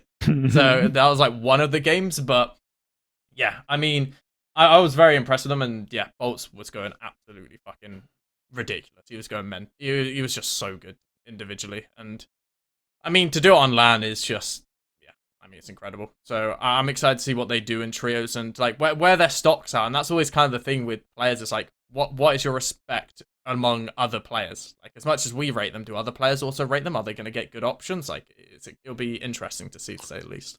Yeah. I think that dynamic definitely is now being exaggerated by the fact that people are trying to form trios, right? So like, it becomes much more clear there. It's interesting, obviously, as well. Like, I want to preface this before we continue to talk about more teams, and I know this is going to happen, and there'll be comments about this. If for whatever reason, guys, we don't talk about like a team that you're like, how could you guys not talk about this team? We can't sit here and talk about 50. all 100 teams. You know what I mean? Like all 100 players cannot be discussed, unfortunately, right? But if there is a team that you really want to talk about, comment down below what you thought about that team, and you know, we'll read it on the next episode of the podcast. Your take about a team or whatever you thought about that team. It's interesting as well when you look at like the leaderboard. I didn't think about it like this. The top 3 NA teams at this Globals being Peterbot, POLLO, Bolts, Bryce, Dukes, and Sphinx was not what I would have expected. Outside of one of those teams, yes, but the other 2 again being in that like top 3 teams. What was really interesting. It was nice to see Batman, Bugha, and Rapid sort of have a little comeback on day 2, right? Day 1 was a bit disappointing for them. I think a lot of people had them as favorites and a team that they could expect to do really well, potentially even win the whole thing. Winning. Yeah, a lot of people had them potentially winning. Wasn't quite that level that I think we expected, but they pulled things back in day 2. Yeah, I mean, the day 2, as you said, 3rd, 4th, 5th in 3 of the games. That was the level we kind of expected out of them, right? But yeah, it seemed like they had a bunch of surge problems day 1. I was seeing games where I think it was Rapid or Bam. One of them was getting rebooted 3 times. And it's like, well, you're just not getting an end game if that's happening, right? But yeah, I think it was just a huge amount of surge problems, but they fixed it. And yeah, I think this isn't the end for them. They're not like this, they're peaking, and it's just they're going to stop performing. You know, they're now, as we talked about, a tier 1 team on NA, most likely. So yeah, I'm a bit disappointed that we didn't see as much as, you know, we had hoped. But you know, not every team can do well. That's just the nature of it. Some teams have to underperform. Some teams will struggle with surge, and still getting top 10 with all of those problems on day 1 is still very impressive. It's impressive, and also like, I'm not going to say we rated these guys too highly coming in. That's not fair because that's not true. But like, they've really had as a duo one big performance that was like incredible, which was, you know, last season when they came second. Obviously they were really good in cash cups, they moved ping and all this kind of stuff as well, right? But like, looking back at their placements, like, you know, they had an 8th the season before, 24th the season before that. Last year in globals they were 14th. So it's like, you know, in terms of rating them in a top 5 position, you know, they've really only done that once as a duo overall. So it's like, you know, it's not the biggest underperformance. I just think a lot of us, we had a lot of stocks on them because they're doing so good, and placing 9th is like pretty much it's really good for them regardless. It's like they're kind of the opposite of one of those teams that we were talking about earlier, right? Like say we're talking about Trulex and Chico, where I was like, you know, their stocks weren't that high going into the event, so you know, I'm like not so confident in them. However, when they place good, I'm like, I'm not surprised. With for me, like if Batman, Bugha, and Rapid, I'm like, you know, their stocks are really high, but if they place like 10th to 15th, I'm like, I'm not that surprised. It's kind of the opposite way around, I would say, from Trulex and Chico. Yeah, but good placement for them. 9th is awesome. There was a moment where he held up a drop map for Cami and Setty, and I wonder if that was a Queasy situation where he's trying to just troll people, or if there was legitimate plans if everything went wrong to say, fuck it, we're landing on Cami and Setty because, you know, why not? It's a weak spawn fighting team. That feels... There was teams who I could have seen doing that. Those guys in particular, it felt random for them to have that drop map. Apparently, so they showed the drop map on day 2, but apparently they also had it in day 1, which is why I think... when I saw it in day 2 and people were like, yeah, but they had it day 1. And so if they were going to use it, you would have thought they'd use it day 1 when things were crap for them. I wonder if that's like, we're 1st and 2nd, and in last game, we've got a drop map in case we want to land on Cami and Setty. Yeah, they just predicted who they thought would be in the lead. That's not a bad idea.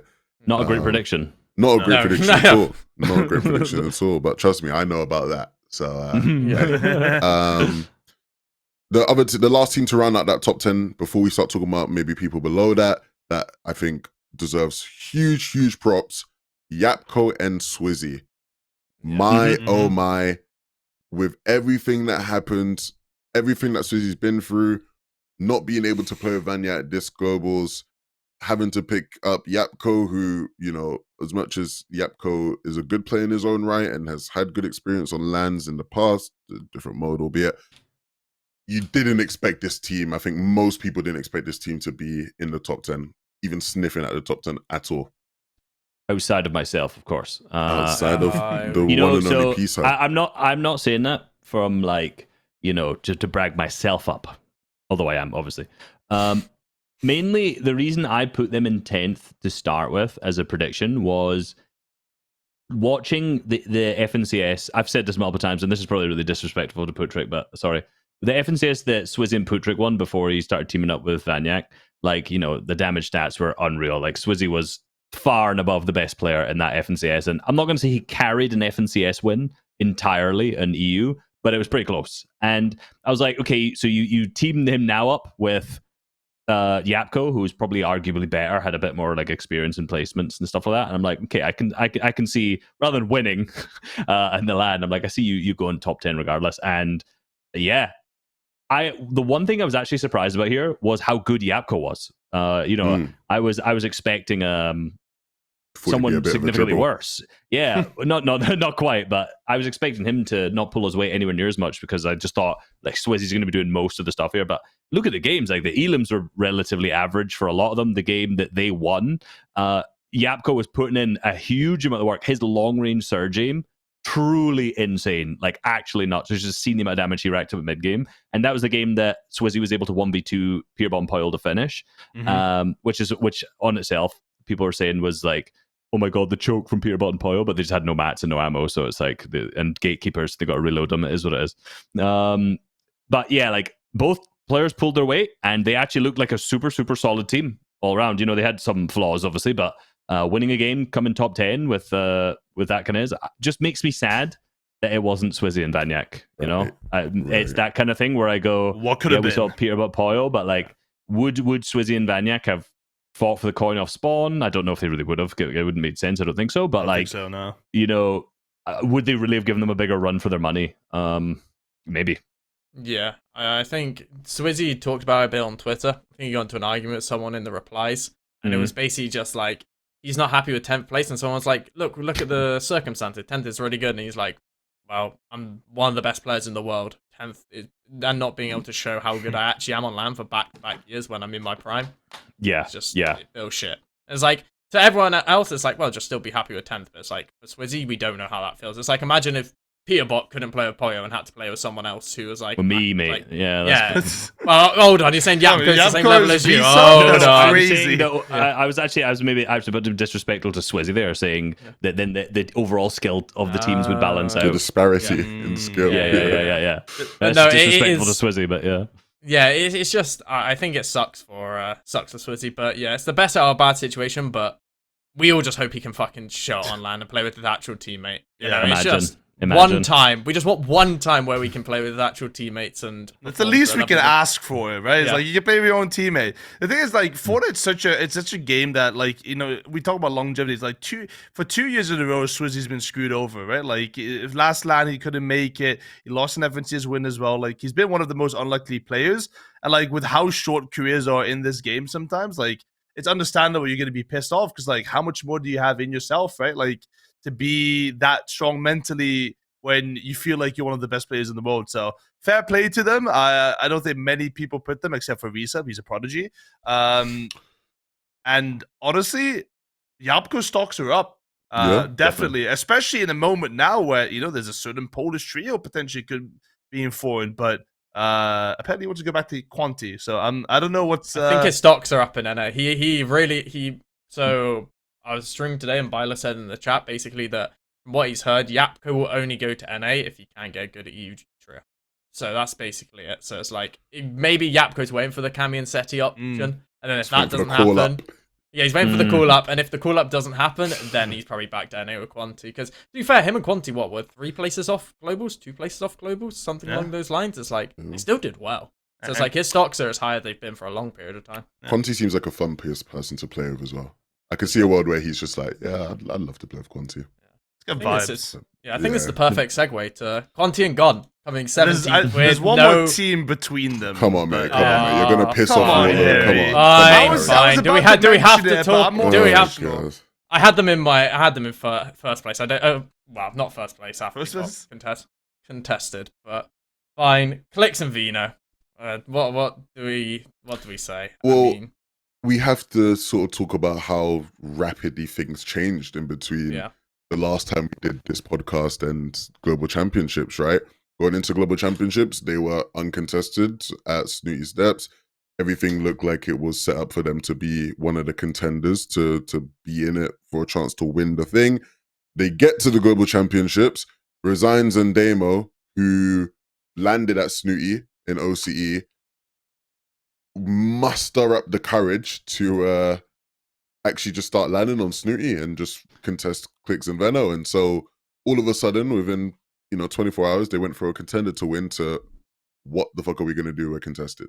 Yeah. I mean, I listened to BloodX's stream because he was streaming the whole weekend about it, and he kind of just described the whole situation. For a lot of people who don't know, if you contest it at Snooty, in opens you might be fine. It's a dip. But when it's a global championships and you have a team on the hill to the north of you, which is the Clix pad they always take, you have Peterbot and POLLO on the hill, the forecast hill, right? And you have a team also in Snooty steps, you're landlocked. You actually cannot rotate. And with the zones that were happening where you had to rotate a huge amount of distances, it was like they had no options. They had to play on the fly because depending on what teams were in what positions, depended on how they could rotate. It wasn't like, they guaranteed get the whole of Snooty to rotate around, like get all the spare shields, as they would, because the 2 hills would be taken, but they could have spare shields, they could rotate, they could do whatever, basically. But when you have another team in your landing spot, you don't have the freedom, especially at a spot like Snooty, where it's like, well, you can't even go to the left because there's the team rotating from the plane spot, the beach and the plane spot. You can't go to the south and right because you're going towards Brutal, and they're obviously still going to be in Brutal because they're cottoned. Like, you have nowhere to go. And you also got to get Surge on top of that. And for everyone who, I saw a bunch of people saying, how about you just fight? Why don't you just fight off spawn? Snooty, it's not as simple. They can just swerve, take the other side. Then it takes about 2 minutes to loot up. Then you fight. And then the entire lobby's in your fucking POI because you're fighting. So it was virtually mission impossible. The one game where the OCE guys won on spawn, Peterbot and POLLO were fucking there cleaning up too, right? People need to remember there's no anonymous mode in this lobby, right? So if you kill someone, we all know where you're landing. We'll run in to rotate. If you knock one as well, everybody is looking at that kill feed the entire tournament because Surge is brutal and you want to get kills early. This is actually something that sorry to just charge over you, but this is something that we could do a long segment on the anonymous mode, but there were a lot of moments that were really impacted by the lack of anonymous mode. That was one, obviously, with Clix and Veno going against Resigns and whatnot. But in the final game, which the way that Peterbot and POLLO got their surge in that last game, which could have been big difference maker, was they were padding away to go to forecast, and this was one game that Swizzy and Yapko fought threats and. Who's first one? Blanked. Trashy spawn, and one of them got knocked. And so as they're padding away, they see it in the feed. They turn back and they get the surge on the knock, and they get the other solo kill as well.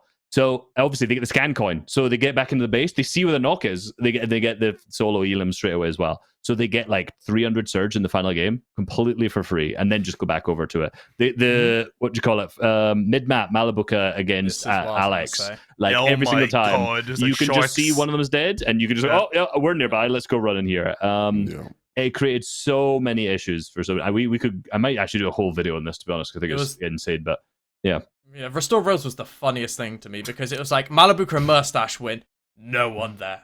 It's isolated. Alex and Worthy win, the entire lobby is dive bombing. Canada Cooper's there. Yeah, it was like first 3 games Malibuca and Merstach won, and everyone's like, we're not gonna go. It's not worth it. Game 4, 5, and 6, I don't think I've seen more people in one POI in my life. Yeah. That sounds really funny. So for Clix and Veno, I think a lot of people also wrongly assume that, like, a lot of especially my chat, they're like, Yeah, but they would have gone forecast tower if they were on con, and that's why they did badly. Like, I don't think there's a world where Clix and Veno would have gone forecast tower, regardless, in that tournament. Like, you can say Veno can land on the mountain, shoot up POLLO and Peterbot's pad, and that would have been the end of it. But, like, Peterbot and POLLO were still going to go for that pad regardless, right? They're going to go for those objectives that they wanted to. And at a certain point, Clix and Veno would have realized, yeah, this just isn't worth it ruining our game fighting Peterbot and POLLO because they're just going to have scan coin and better shield and better mats more than us, and they're going to be there faster most of the time as well, even if you're solo on the mountain. So them not getting forecast out wasn't the issue in that tournament. And I think Bloodex had a very good point when he was streaming, like you said, Harry, is that because everybody to the east is trading Surge, so you had Redline trading Surge with Brutal, and then you had Brutal trading Surge with another team, and another team, and then Prism and Casper trading Surge with another team. It creates sort of like a domino effect on the right side of the map where all of these teams are set up for Surge with each other, so that when you're now late to rotate in and you have a team ahead of you, you don't have that much opportunity. And you saw that adjustment in day number 2 where Clix and Veno said, fuck it, we're just W keying the beach.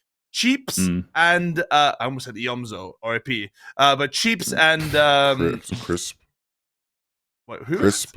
I completely yeah. I mean, they were pretty invisible that tournament. But yeah, Cheaps and Crisp, day 2 were just the bully of Clix and Veno. Every game, this felt like they were just on their head. So that was the adjustment that they had to make, is fight another team on that side of the zone. But like, there's not really much options, especially considering the way that they play the game. They want to play with one playing Storm. They rely on very early Storm Surge to get things. And when you don't get that opportunity, you're pretty much cooked and you don't have much. Combine that with 4 zone pools, and then, you know, you have a result where you get 11th. Pretty much, I don't remember a single Clix and Veno endgame. I think majority of day number 1, it was just top 11, top 15, top 10, something like that, right? Where they made it to endgame. They successfully made it out and they survived Surge, but they made it to endgame with 150 mats, 200 mats in total. And then they get lobby swayed and one of them dies, and then it's just cooked. So I don't think there was a world, when they get contested there, I don't think there's a world where they ever compete for top 5. It's just too difficult from that spot. Yeah. The only world is if Raft wasn't going for forecast. Like, that's the only world. If you didn't have Peterbot and POLLO there who were just going for forecast every single game, and you had another team, like, maybe. But when you have literally every hill is taken in like 3 minutes, 4 minutes into the game, you have to loot for 2 minutes and then fight after that. It's like, the fact they got where they finished in the end, was it 11th? 11th, like, I think that's an overperformance based on their situation, to be honest. Honestly, probably, yeah. You know, right. Speaking to Veno about like in between the days, you could tell, like, with the way Resigns and Damos were playing the off-spawn, being consistent in general, and how those guys were just playing it, they didn't have a plan. Like, they didn't know what to do. And they sort of had to go into day 2 and drastically change things up. It's unfortunate because I would have loved to see a world where they would have gotten to play things out. I still had concerns about what they would have done, right? Like, even if they were uncon, there were things that, for me, just felt a bit like, what do we do here? Especially since Jetpack's got removed. But, like, it sucks. You know, speaking a bit away from, like, the actual in-game aspect of it itself, being in the arena, you speak to every single kid in there. You ask them, why are you here? Who are you here to support? Every single one of them clicks. So much dreaming merch, so much exit merch, so many people showing up just to see Clix, just with the hope of seeing Clix do well. And, you know, this is one of the best chances they'll probably ever get to have seen Clix do really well at a LAN. And it just, like, sucks that, like, it didn't work out for them. And they weren't, like, really in the running, because it would have been special for him and for all the fans that showed up to see him there. It was the perfect setting. Yeah, it was a perfect setting, and there's kind of 2 points to that. The first one is that, like, as shit as it is, it's just one of those Fortnite things where Resigns and Demo, are they really going to con, like, nothing to the west of the map? And they go, well, we split from this drop spot. They came 33rd, which is, you know, much better than highest OC placement. With the highest OC placement, you know. The rest were literally 50 and 45th and like 44th or something. So, like, 9th. Yeah, you know, as much as we mock OCE, like, I don't even believe it was the wrong play. It's just one of those things where you have a team who qualified from a specific drop spot. It's probably their best option to land there, and it just ends up being is what it is. My other thought, though, is what happens if they didn't do that? Because, you know, we think about where would Veno place in the leaderboard, and he has a much better chance at maybe a top 3, or maybe there's a chance at winning.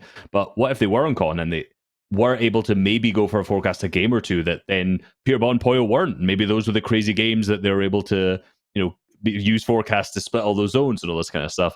And I wonder if what kind of impact that Resigns and Demo had landing at that drop spot and contesting Clix actually had onto the top of the leaderboard, not even just Peterbot, or not even just Veno and Clix themselves.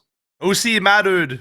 OC mattered. I think, I mean, it's crazy. All these small little stories add up, because you talked about Tini, and now you're talking about and them landing Nitrodome, and how much that changed a lot of landing spot situations. And yeah, I mean, it is a weird one, because I wonder what the knock-on effect is into next globals, right? You're seeing Alex and Worthy, overall, even though they didn't place well, beat Malibuca and Merstach. You're seeing Damon and Resigns get a good placement out of contesting Clix and Veno.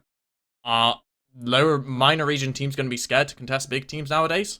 I'm interested to see what their mindset's going to be, because, I mean, it was if I think contesting mid map's never a good idea, but if you're beating Malibuca and Merstach, who we all said is one of the best, we thought is one of the best Osborne teams in EU, and you're beating them, or going even at least, I mean, what else do you have to really be afraid of at this point?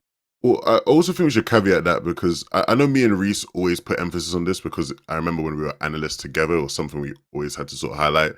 Malibuca and Merstach are a good Osborne team in the sense of they're gonna do decent in the games they get.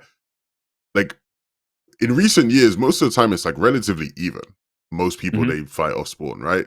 So it's if you're gonna do you know what I mean? Yeah, if you're gonna, I feel there's less of a reason to fear them off spawn, but just know that even if you do beat them, they're still probably going to get the better than a stick, which mentally can have a negative effect that you don't want to deal with, right? We've seen that with other teams as well. Pink talked about it with Acorn and Cold last year's Globals, right? It can just be demoralizing when you're conning a team and they are near the top of the leaderboard and you're just not. Yeah. But they can be had. I do agree with you though. I think moving forward, yeah, smaller region teams are, especially OC teams, are going to use Resigns and Demo to justify why they would want to con a team. Was hey, we landed here, or yeah. It'll be interesting though, because again, going into trios, Osborne dynamics of trios, can be more intricate and fun to play with. It's not as straightforward or as cookie cutter sometimes as some of these duo splits have been off spawn. So it'll get interesting for sure. It'll get very interesting next year. Yeah, for sure. I think do we talk about the Malibuca Merstach underperformance now that I think we're on that? Obviously they stunk it up, just straight up. But can we really blame them? I'll be honest. We kind of highlighted the issues they had. Condor spawn mid map. Every single team comes in third parties them. Almost every single game on day 2. They were after day 1. Let me see where they were. They were top 10 after day 1. I'm sure. Am I trolling? Let me double check. Okay. I mean, they got 5-1. Day 2. They got 5-1. They were 17th. Okay, yeah, take it back. Yeah, they were 17th. But yeah. Day 2 getting 5-1. I mean, yeah, you say, what could you expect? Mental. To not to get 5-1 by OC. Yeah. I think that's a very minimal that I'm expecting a team who won true. FNCS 2 seasons ago. This team lost the moneymaker last time. I think I'm over-expecting out of them. Yeah, I'm not surprised. I think they're both looking for duos now for the rest of the... unless it's Malibuca's just looking for the next 2 tournaments. It might be looking for the rest of the rest of the season. But yeah, that is, I mean, there's a difference when you're playing. We gave Malibuca the benefit of the doubt, right? When he got contested by Canada, and who was Canada playing at the time? Canada and Cooper. Aegis. Aegis at racetrack with Thomas. Yeah, racetrack when he was playing with Thomas, because it's not in his actual. He's speaking English. Communication might be bad. You're playing with Merstach, the person you've had your best placements with ever, and someone you can trust off spawn. And some of the mistakes I was seeing, I'm just it feels like they just haven't even played off spawn. I'm watching them just die in the most random ways, get picked off. Restore Rails as a landing spot is one of those spots where it's you just can't be isolated. Because as soon as you're isolated, you can get 2v1'd. It's there's too much of a distance to travel if you're 2 splitters, your team, that you're going to get caught. And it's I'm seeing them die solo so often, or just not know the building layouts, or just get caught off. And I'm just to me, this is just completely unacceptable. I don't think it's unfair for me to say that. Yeah, if they had won off spawn and got cleaned up every single game, whatever, right? But they were just getting fairly beaten. And I think for Malibuca and Merstach, it's like, that's, to me, is crazy. To me, that's actually insane. See, what I have with Malibuca... I wonder if that means they're just going to split as a trio then, because, obviously we'll talk maybe about trios later. 11, do you want to hold that thought for later? Guys, after Globals, I spoke to so many players. I am ready to talk all the juice for trios. Wait, one second. Do we have any other noticeable teams on the leaderboard we want to talk about? I want to talk about Quanti and Gon. I want to talk about Okay. I think, to me, this is the funniest, this is the best story for me, one of the best stories from Globals, because it's like a team, the whole storyline, Brazil is after Quanti, Brazil hates Quanti after the tournament, after they get 17th, I saw a comment in Portuguese like, I used to hate you, now I love you. It was like, I feel like that's the whole of Brazil, and it's just like, so obviously I was coaching a team near them, so I had some inkling in how they were playing. But it was funny because last game you could see all their communication problems, because they died last game in a fight to Grams and Cloney, and it was like they were so disconnected. Like they were not even aggressing at the same times; they were just getting picked off. And I'm like, the fact they made 5 out of 6 end games on the last day and had some really good games with basically not being able to communicate. I think Quanti said in his tweet the hardest thing about this tournament was communicating. I mean, fair play. Like, it's an unbelievable performance. It was technically the best minor region performance, if you count it as that. Oh, I don't count it as that, because no, I don't. Quanti, I don't count it. The best minor region performance was King and FaZe in 22nd. But I mean, still, to not even be able to communicate with your teammate, or barely be able to communicate with your teammate, get top 20. I mean, that to me is insane over performance. Yeah, I had them 50th, so so fair play to them.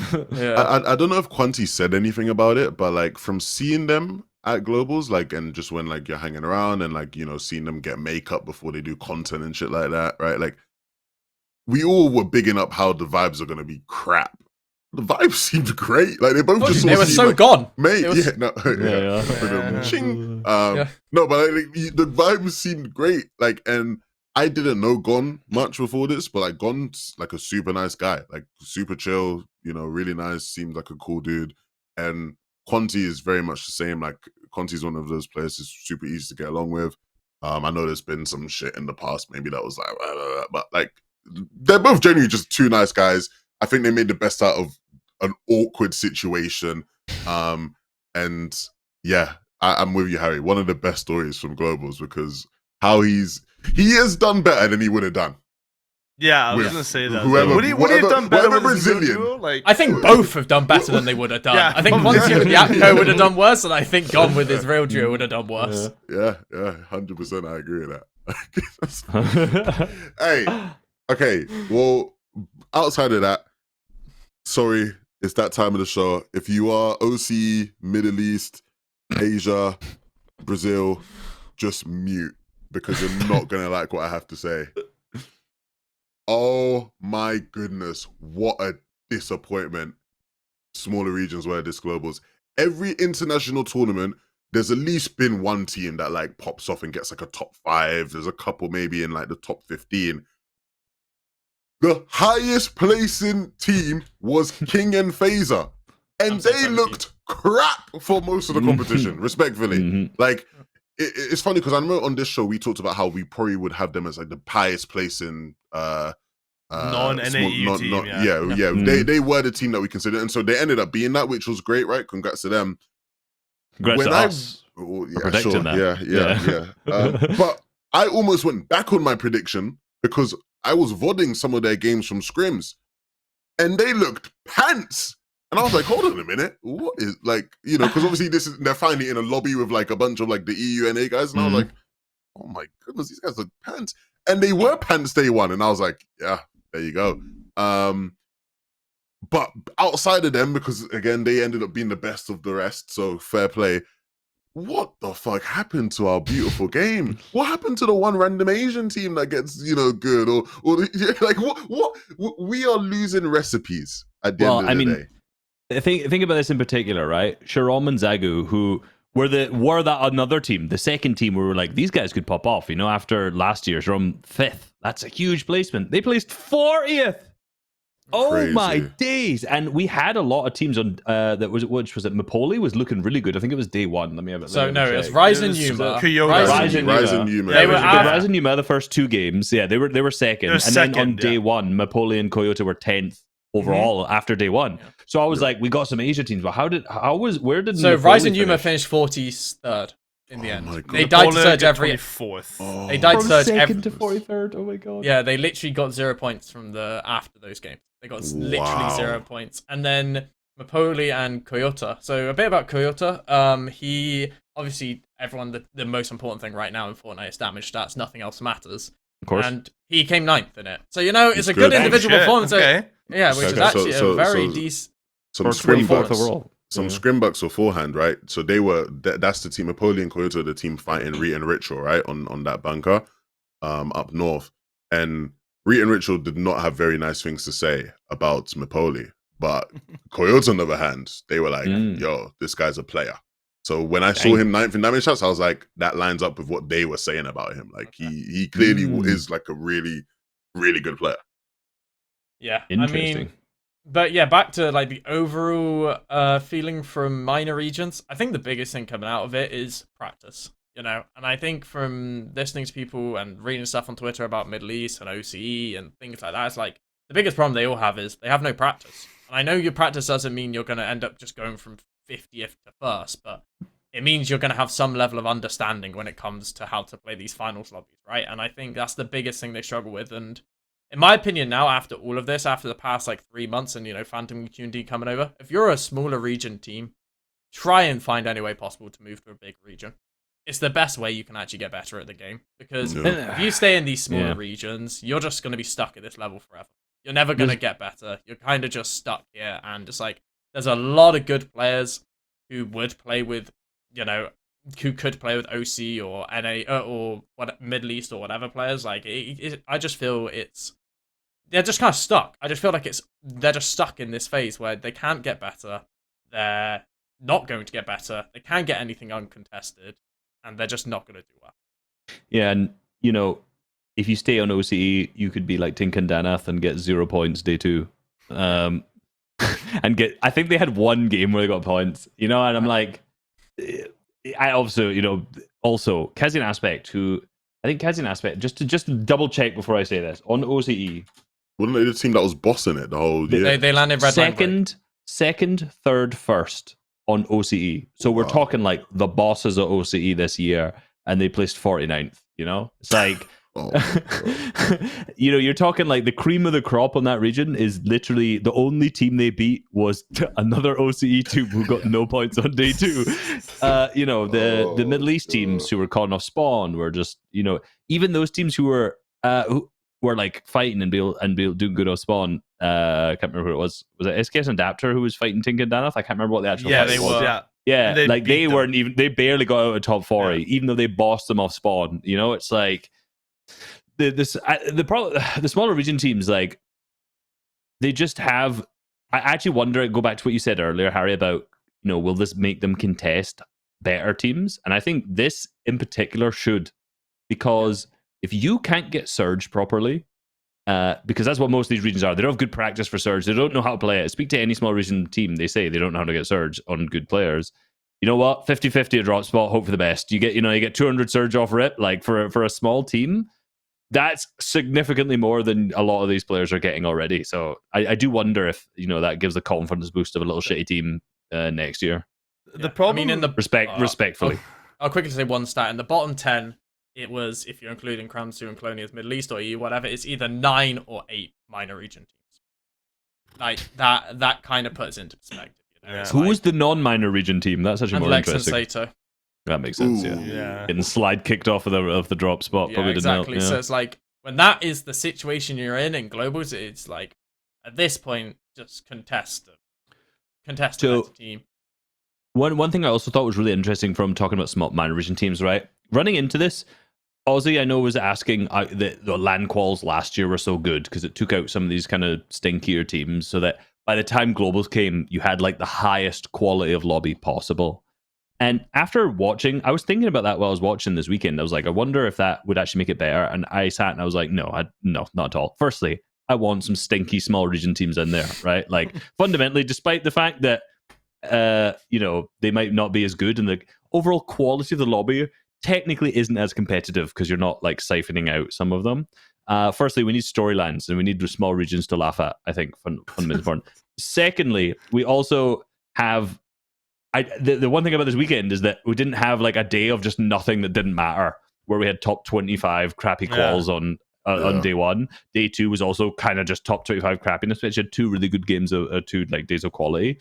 Whereas, we had some crappy teams who didn't do so good for small regions, but I think the knock-on effect of that is please don't keep qualifiers at LAN. Thank you. Wait, did Ozzy actually want qualifiers to come back? Yeah, it was one of the things he asked for in one of his. I remember one of the videos he was talking about. He specifically, because we talked about this on Hotline FN, he specifically wanted a world where we had qualifiers come back, but you still had 12 game finals. Yeah, okay. Yeah, so that was what I was going to say. Okay. I was going to say the old format would have been awful if you brought back. The only way you could do that is if you have over 2 weekends. You have one weekend, which is the qualifiers and heats, maybe 100 teams, maybe 75, however they want to do it, right? And then you have a week to prepare, and then you have the actual finals. And that would be the only way, I think. But I don't think Epic would do that. So the issue we have now for these smaller regions is that none of these teams, I think, will ever get out of that rut, right? Like, it's consistently getting worse. And the reason why I think compared to last year, compared to last year, while all the minor regions did as badly, is that the cheating issue on those small regions and the teaming issue and all that stuff is just getting worse and worse. Like, as prize pools start to dwindle for those regions, there's more and more people on those regions that just don't care anymore. We have the Middle East Mafia, which is why Phantom and QNDX went to EU this season, because the Middle East Mafia, all these fuckers are trading Surge and teaming. They got banned for it, right? We had a Globals team. That fucker killed me in solo cash cup yesterday too in Middle East. Fuck that guy. But that guy got banned from Grands because he was teaming in a duo cash cup. Right? Like, these are issues that are just continuously going to get worse and worse.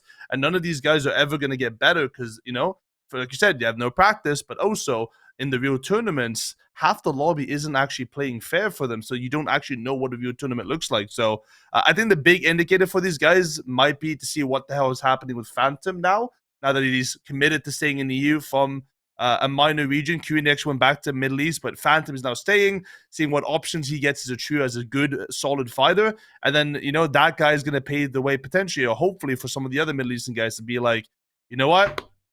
I got to make a choice now. Like, I have a career in this game. Am I going to be mediocre forever and place bottom 10 in every single LAN?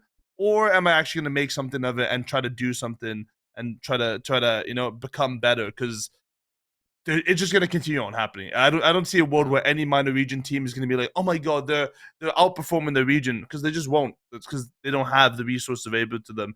Because 90% of the year they're playing against actual dog shit. That's it. Yeah, I mean, it's harder now because it's trios, right? It's not like now you can go, oh, I'm just going to move in my duo and we're just going to see what happens now. It's like now you have to find a trio, and it's like, what, are you moving as your duo and then finding one? And that's a risk. Or are you moving with someone you haven't played with before? And that's also a risk. It's like there's infinite risk now for them. But yeah, you basically just hit the nail on the head. You can't expect to do well when you're competing against low-level players. Unless you come up with some insane strat and some insane, sort of meta read. And I do think when it comes to Asia, I read comments about it and I kind of agree. It's like the biggest problem Asia has as well is their servers are just in Japan. They're Tokyo servers. So the entire of Japan is like 0 ping, but if you're outside that and you're from Korea or you're from wherever you're playing, right, you're going to be on 40-50 ping. You're at a huge disadvantage. It's why I think Korea's like 25. Yeah, I mean, yeah, it's like, but yeah, there's constantly, it's like Japanese players are the only ones qualifying. It's like it's not even a region at this point. It's just one country competing. Yeah, it's weird. I do wonder though if like small region teams move to bigger regions, at what point do we just claim them? Like, Muzz is claimed. Muzz is NA, Swizzy's EU, The way you have to do it realistically is you just have to look at where a team or a player got their like Fortnite education. So like I had this argument with some of the other casters during FNCS, and it was like is Veno in the EU an NA player? Was no, because he learned Fortnite and he got good and did shit in EU, right? Whereas like Muzz, you'd consider for him, where did he improved the most and learned the most about Fortnite and get to his best at Fortnite. It was while being in NA, learning from NA players, from playing with NA players, even though he was good on OCE, right? But we know how much that translates. Oh, yeah. Right. So yeah, that's how I look at it, at least when I'm thinking of like who, like who's a what, like how I'm thinking. Oh, he's a this player or that player. But in terms of smaller regions, trying to cook up ideas for what could save them, like they just need merge Asia and OC, merge them into one region. That exasperates the problem you just talked about of it. Just get multiple servers. More cheaters because it's 50 ping. Then like what happened to NA Central with the NA East and NA West merge? Like you just get an explosion of people who like now realize I can't play this anymore. Fuck it, I'm cheating. And now NA wins back-to-back globals. You know, there you go. If the OC and Asia merge together, they're winning globals. It sounds like NA comp report now with the NA's winning chain.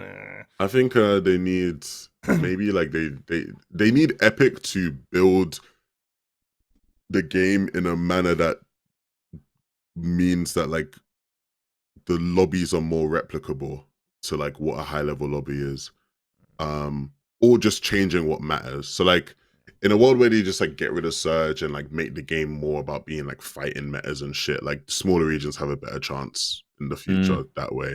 Because it's just easier for them to practice mechs and shit versus like trying to. How do you replicate Surge? You know, like you just can't on those small regions, right? So there's one other idea. You could, here we go, all the minor regions, they get like a set amount of qualifiers, and then they have their own sort of finals, and then they get a set amount of qualifiers from that finals. I like Let's say, so you have like, what is it, 33. So I think it's like the way I figured out was like 11 from EU for trios, 9 from NA, and what's it, 13 from the rest of the region, right?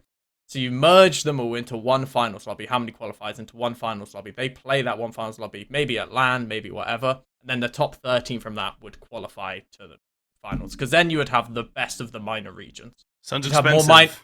It does sound expensive, but what you would have is minor region teams getting better practice. You'd have more minor region teams taking it seriously because of the fact there's a higher chance of qualifying to globals.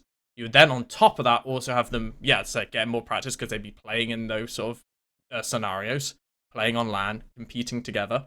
And then on top of that, you'd get the best minor region teams at a globals, and it would mean they would perform better or have a higher chance of performing better.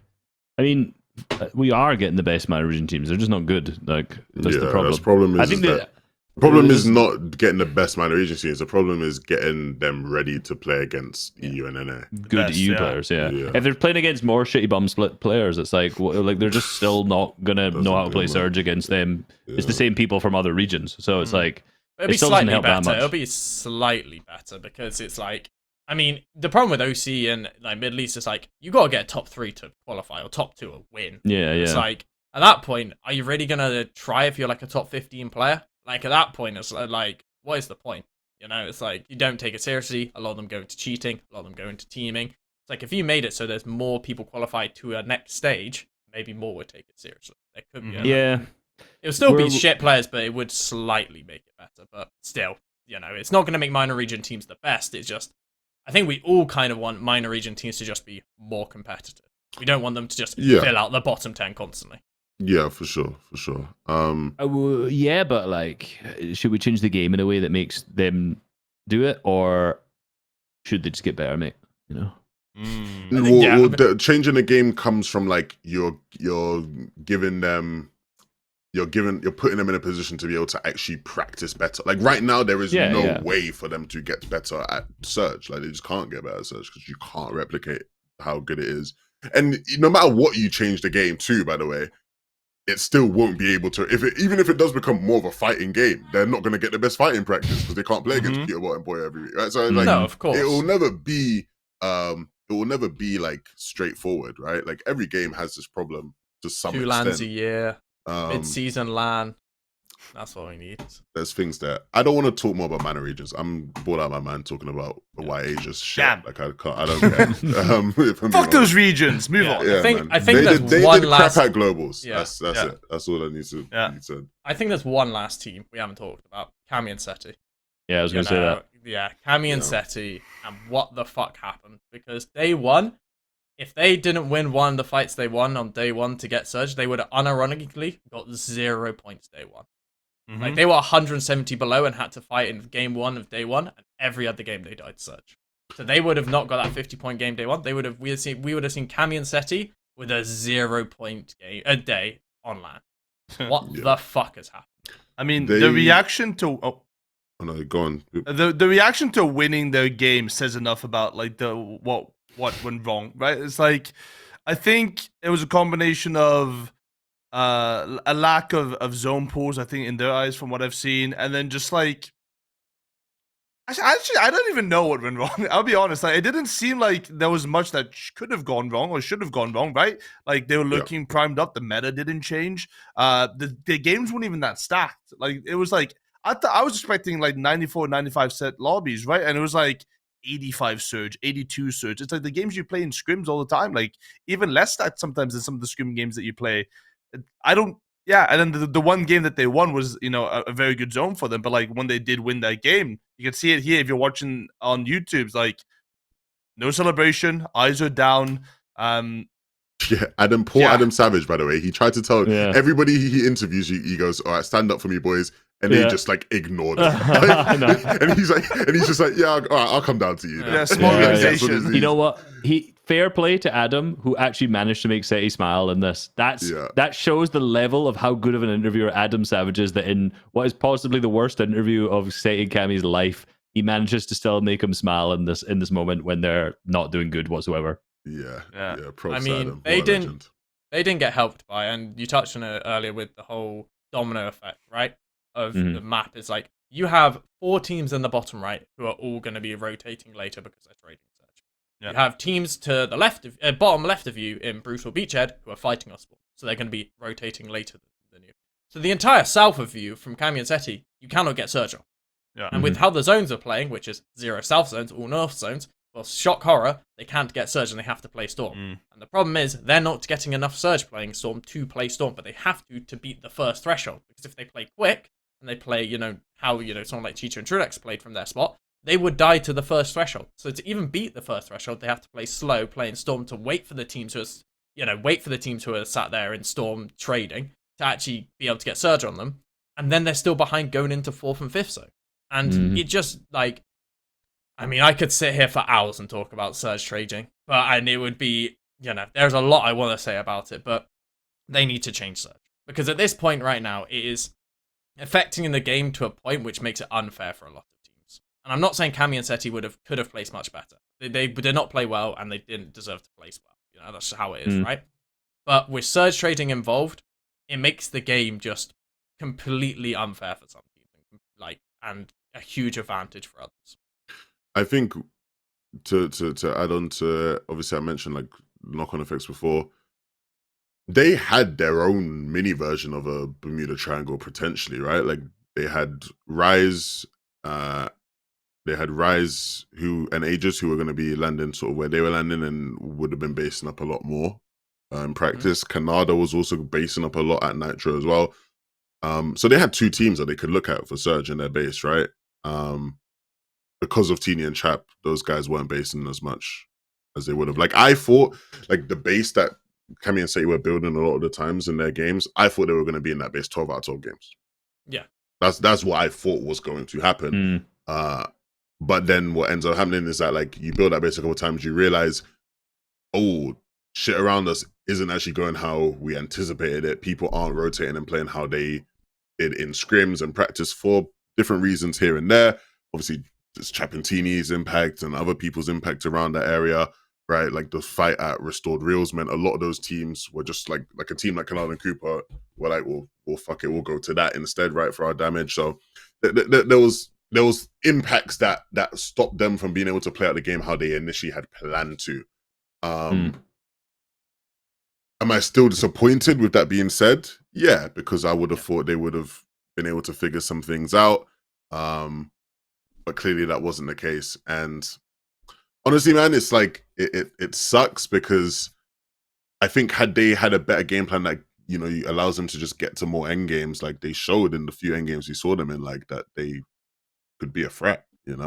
I mean, the game they won though, like So I've watched through it, and it's funny because what they did for Surge was basically just go west and just shoot Giras and Chari a lot. And, you know, they were kind of on the edge, and they rotated all the way to the east because it was the game we're watching right now, so it's an Olympus zone. And they were able to get a couple tags as they went, but like they were still relatively on the border regardless. Yeah. And I think one of the only reasons they actually won this game is because Giras and Chari then rotated into them below Surge, and they were ticking, so they were able to get like a free refresh from that. And that gave them like mats set up. Then they were on height because they made a good rotate to get to like dead side where Giras and Chari were there. So, and then they win height. But it's like, if you watch that whole game, it's still like the early and mid game is still like pretty iffy for that whole, you know, for all the reasons we've already talked about there. So like even the game they won wasn't, you know, a like super solid. As a whole, they just didn't have a mid game strategy that worked. Yeah, basically, yeah. So I actually remember now what I actually VOD reviewed them in day one. I completely forgot that I VOD reviewed them. But one of the things I noticed was that on broadcast as well is that every single time we panned to Cami and Setty in the mid game, it was basically, yo, we're in Storm at the split, and there's 5 different teams in Storm with them.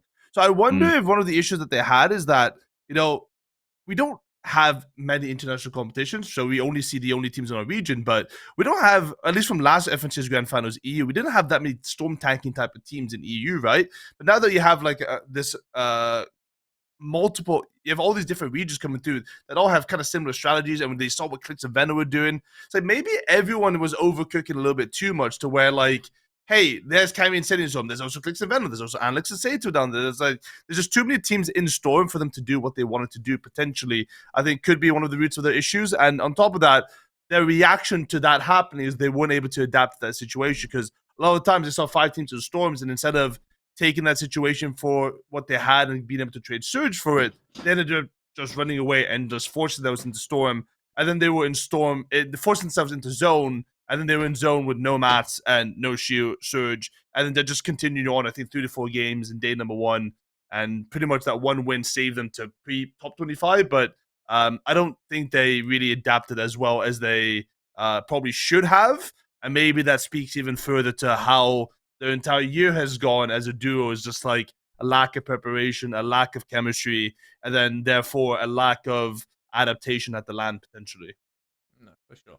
I mean, it's just sad, and it's probably the end of Cami and Setty. We talked about it earlier, but I would be so surprised if I saw Cami and Setty play together in trios after, you know, how little Setty's been practicing this year. You know, we've seen Cami play. I don't think I've seen more people play with Cami ever in practice than this year. With Yomzo, Rice, Veno, whoever he can get, basically. I think it'll be good for both of them. You know, I think you get to a point, and I think the same happened with Rise and Yomzo. Obviously, it didn't end up turning out the way it wanted, but, you know, you kind of get, not sick and tired, but, you know, you play with someone for so long, you get a bit slack, and it's like, a fresh start can be good for both of them. Because we know Cami and Setty, as both of them individual players, can be the best players in the world. They won global, you know, invitational. You know, it's obvious they can be at that level. It's just, right now, it's obviously not working. And I think the biggest thing is we touched on was the reaction when they won. There's not even like a slight like let's go or finally or it was just silence. They didn't even say a word. Yeah, they didn't say a word to each other. So it's like, it's not like you can even pick each other up. It's just like the vibes are completely dead at that point. Yeah, it sort of felt like they gave up. Yeah. Mm-hmm. You know, I mean, said he made a penis, so yeah. Do you know what I mean? Yeah. You know, he's making penises, he's running around hugging people in the lower. Everyone's like locked in talking about what they want to do next game. He's going around hugging people. Fucking, I know Cami weren't saying a word. So like the vibes were just, can't have been good. Look, again, I know, sorry if we didn't talk about your favorite team or talk about something you want us to talk about. It happens. Let's talk about something really important that I thought was really cool, and you put this in here, Boop, so thank you for that. Yep. Viewership was amazing. Best it's ever been since the World Cup. More people were locked in watching competitive Fortnite than ever before. That's what we like to see. That's what we like to see. I think, what did they call it? Like the competitive road or whatever it was? They did with all the skating. Champions Road. Champions Road, sorry, yeah. I mean, I want to know how much that helped. You know, I'm interested to see how much that actually helped and got people into tournaments. It's like, oh, these tournaments happening because of globals, right? And then they just watch it. And to be honest, Legends Landing, by the way, like I know it's something we'd be laugh and joke about. In game was actually pretty sick. Like it was actually pretty cool. Like, and it was a cool sort of change to what they usually have. And they worked on it. It's a new map, yeah. Yeah, exactly. They made a new map for it, and I think everything they've kind of been doing for the past year, like, and we'll touch on like changes they've made as well, is like they're trying to get more and more viewership into the game. It's not like they've just like left Fortnite competitive at a point where it's like, oh, we'll just keep milking it for its money. They're now trying new stuff out. They're trying different changes, and it seems to all be working. Which, if we're getting numbers which is the best we've seen since World Cup, I mean that is only a positive sign. We do have to be realistic about it and have to ask ourselves, like, where does this come from, right? Like, where does this massive spike come from? And I think a lot probably comes from, you know, if you'll be honest, Clix, right? Like, if Clix didn't come to this land, if he didn't qualify this land like he did last year in the finals, we probably wouldn't have reached this level of success. Because Clix qualified, we had people like Stable Ronaldo and Lacey who no longer watch Fortnite. But now, you know, they also did a viewing party on the tournament as well. So that's another like 50 to 100,000 viewers that they would have contributed to the entire tournament and overall average viewership. So I think there is a lot to be said about, you know, the personalities involved, you know, the players contributing to that. Reason creating his own brand also had a shit ton of viewers with his girlfriend doing the viewing party, you know. So like it does say the importance of personalities and being able to bloom and flourish those personalities, which is on the player's responsibility, but also on the responsibility of the broadcast and people like Blast to help those guys develop and help them shine more on the stage, which I think is a very tough job when it comes to Fortnite because there's not many opportunities to let those people speak. Well, you also have to remember, in the past, there was no marketing. Yeah. This year, we've had actual marketing. And so, like, it's naturally you're going to get more interest. Of course, I think people like Clix help. Of course, they have them having way more viewing parties at the venue this year helped, right? Yeah. There was so many. I think last year there was about 4. And it was like the different languages. This year there was so many, and there was a bunch more planned that ended up didn't even happening, right? I think like people like Ninja and shit were supposed to be there, like Ninja Courage and all of them were supposed to be there, didn't go for whatever reason. I don't know. The 6-figure deal didn't fall through. It didn't fall through, paid out, huh? right? Yeah. Those guys asking way too much money for that shit. I think they sent that into Levin's pockets after the speech he did, you know, so. I fucking wish.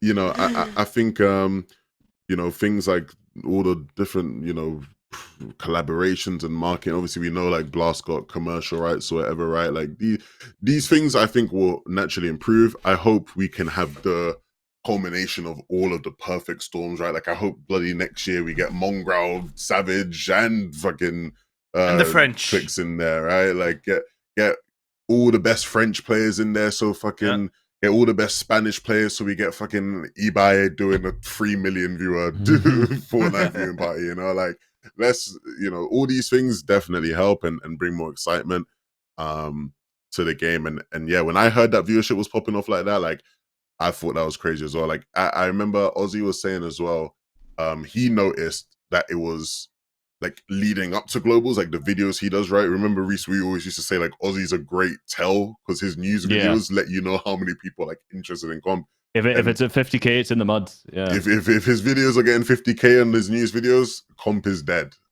Basically, yeah. But like leading up to globals, a bunch of his videos are getting like 200k views on like regular type news videos where you're like, oh wait, people are locking in for globals. Like people are starting to get, you know, excited for comp. So yeah, really excited by the future. If people, hopefully that was a good enough show for people to be like, hey, I want to keep watching this in next year. You know, that was cool. So yeah, shout out to all the people watching. I mean, it's only getting better. And I think shout out to Blast. You know, they're making each broadcast better. They're making each like venue, like the experience looks amazing being in the venue, right? And it's only getting better and better. And for Blast to be fully in control and to make some decisions when it comes to actually like the broadcast and everything like that, it just seems like it's getting better and better each event. I'll put one small asterisk on this discussion though, but I think a lot of people noticed that the venue wasn't as packed, right? So like the overall viewership online was amazing, but then the in-person experience, at least from my perspective from broadcast, didn't seem like the venue was packed at all. But that's probably because they expected it maybe for RLCS rather than FNCS. Maybe they had a too big of a venue. I don't know if that's anything, but what am I allowed to say here that won't get me in trouble? Nothing. Usually it's a good answer. I was upset about that as well, if I'm being honest. I was upset that it wasn't packed out. Because last year, by the last day, it was packed out. It was crazy. I was worried before I did my speech. I was like, "This is they're not gonna make fuck all noise. Like no one in it." You know? How was the atmosphere in there? It did get loud, and they didn't have. So usually at like live events, they'll have someone who like adds fake noise. They didn't even have that this year. They probably should have because there was less people, but they didn't even have that this year, and it still got really loud in there. They did have in the intros, no? Like every time they. Well, for the intros, yeah, that's different because it's like a Walkouts. queue, yeah, like a walkout. Yeah. They have like a queue thing, right? But like in general, just like when there's like crowd cheering, noise tones, or whatever, like they didn't have like a fake person doing that, which most events usually do. Sorry for ruining immersion for people listening. Yeah. But yeah, there not being enough people was. I didn't get that. They sold more tickets than last year. Okay, I don't know if I'm allowed to say that, but I know for a fact they did. So there was a lot more. There was a lot more. They sold a lot more tickets than last year. I don't know why the arena wasn't as packed. And you know what really sucks? And it's good you mentioned Rocket League. I know for a fact this weekend when they do Rocket League, that's just going to be packed to the brim. Fucking yeah. It's going to be filled to the fucking brim. I wonder with like tickets, and obviously I don't know if they can do something. They should sell in sections, because like when you have it, so everyone's just everywhere. You know, all the tickets are kind of everywhere. Sell it so you sell half the venue, and it's just packed in one area, and then it will look more packed. Yeah. That's what they should have sporadically. Day two, I was so surprised they didn't just start like pushing people because there was people in the rafters and shit like that. Yeah, I saw that. It's like and there was a decent amount of people in the rafters, but it's like again, just get all those people down, fill it up a bit more.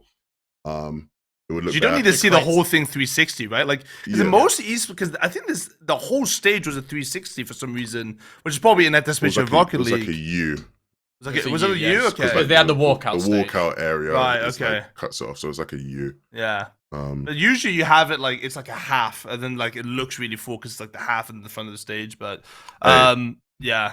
Look, all the visa issues they had, crowd not even being fully packed out. They better never take the shit back to the US, bro. Let's keep the shit in the EU. Yeah, bro. keep it. Fuck the US, man. Shit Put it in to EU, France. bro. Put it in fucking Poland, like Germany. Those things will be sold out. Absolutely, I can guarantee that. If they put it in France, it would be sold out in 10 seconds. Yeah, and the crowd atmosphere will be insane. Yeah. More importantly, we could be fucked to go. Right. That's what actually. Yeah. We will be there.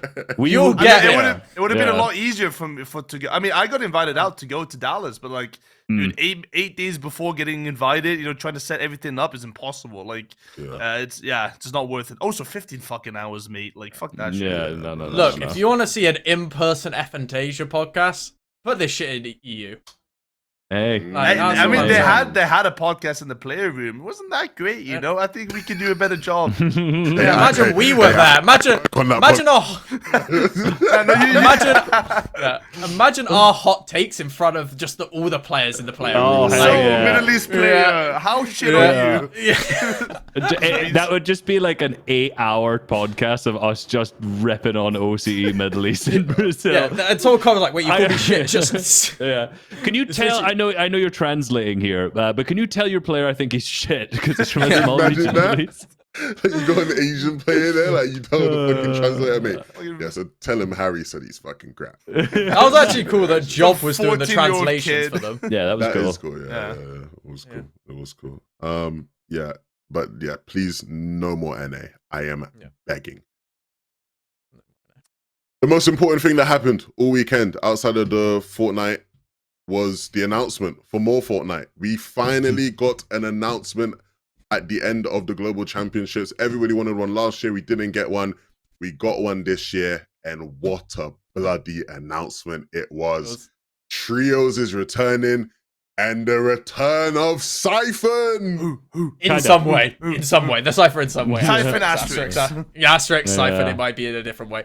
I think the way they did the announcement was sick, though. I loved it. It was like, the phone call was like, wait, you're telling me Trios next year?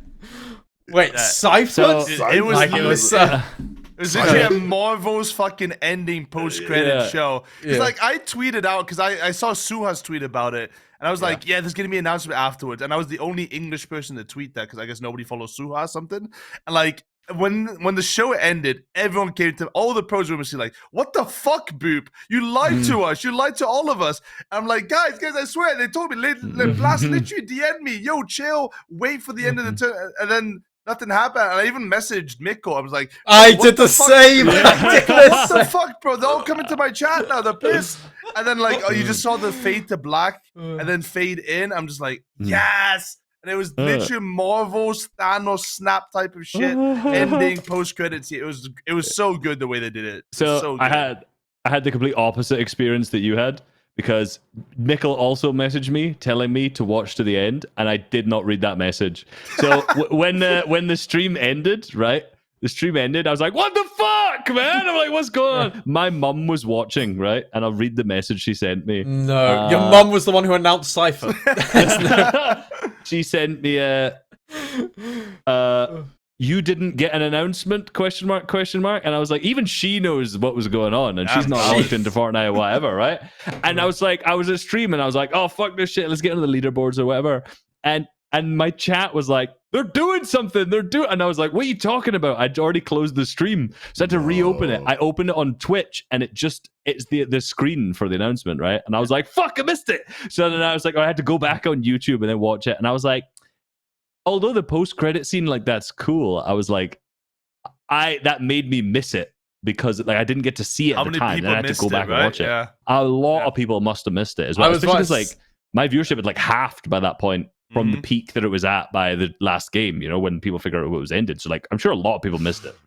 Yeah, because I went back and watched some streams for the announcement reaction, because I wanted to see people's reaction. I watched Savage, and Savage was on Twitter just tweeting about something else, and everyone was just spamming in his chat like, "You missed it, you missed it, you missed it." And he was like, "What did I miss?" They were saying to block me on Twitter. Mongraal and Savage are on the fucking just like, "Block fucking Boop, fuck that guy, bro. He lied to us, man."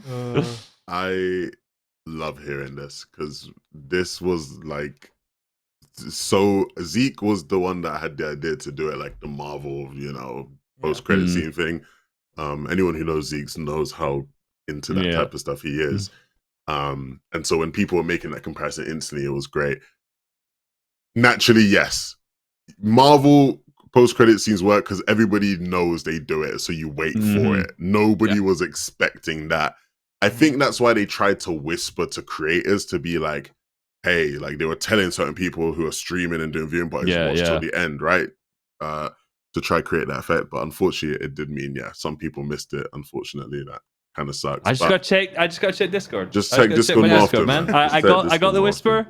My ears, you know, I was not listening, unfortunately. But the thing is now, though, like the first Iron Man movie, the first one to drop a little post-credit scene, next year, I'm waiting until that stream ends, bro. You know? And it's not going to come. I get the viewer retention. But the thing is now, if they do it, you have to just do this now. Yeah, you know what I mean, like you can't not now give us post-credit scenes. You just open the third chest. The third chest. But if anything, it's fine, because it's like now they have time to read, because that was recorded, like, you know, in the moment. But imagine now if they had time to like really make some like sick post-credit scene, like, and Basically 11 in a week. That's what's coming. 11 in a week is coming. Imagine you could, you know, because it's like a teaser to what's going forward. And it's like, imagine it's like Mongraal Savage come out on stage and they're like, "I'm playing with Clix," and then it's like that. It's like their post-credit scene is like the trio announcement, bro. No, it's Mitra walking back out. Mitra and Benji walking out with Mongraal. You just see his phone popping in the door, like, You can do some very cool shit with it. But either way, guys, how do you feel about trios coming back? I'm gonna firstly two sides of me. I'm conflicted on this. I'll be real, right? Firstly, from an analytical and viewing FNCS, following storylines, love it because, you know, I think it's easier to track, easier to follow. It's literally less teams, so it's just less to less teams to look at, quite frankly. You know, there's each individual team, their game plan, their gameplay is just more interesting. There's more dynamic. There's more different things we can talk about. On the flip side, from a player, I'm like, fuck, now I have to find someone to play with me and DJ. Like, you know, and then they have to be reliable. They have to be better than us, of course, because we bring the name value, obviously. So they actually have to do something where we currently do not. So look, conflicting. The funniest thing is I'm the complete opposite. As a player, I'm not getting snaked for one game mode for once in my life. You four who play the fucking squads, and I'm the fifth man. For context, 11. I'm never added. No, you're not invited either. I think I asked you once. No. Give me the context. I'll give the context, right? No, so before the context, I was like, with like Levin and Minnie, and they were like, for squads, we'll find one. I was like, brilliant, sick. And it was like, before the first squad cup, I can't play. I'm like, I think I was at a family event. Levin and Minnie play with Reese and DJ.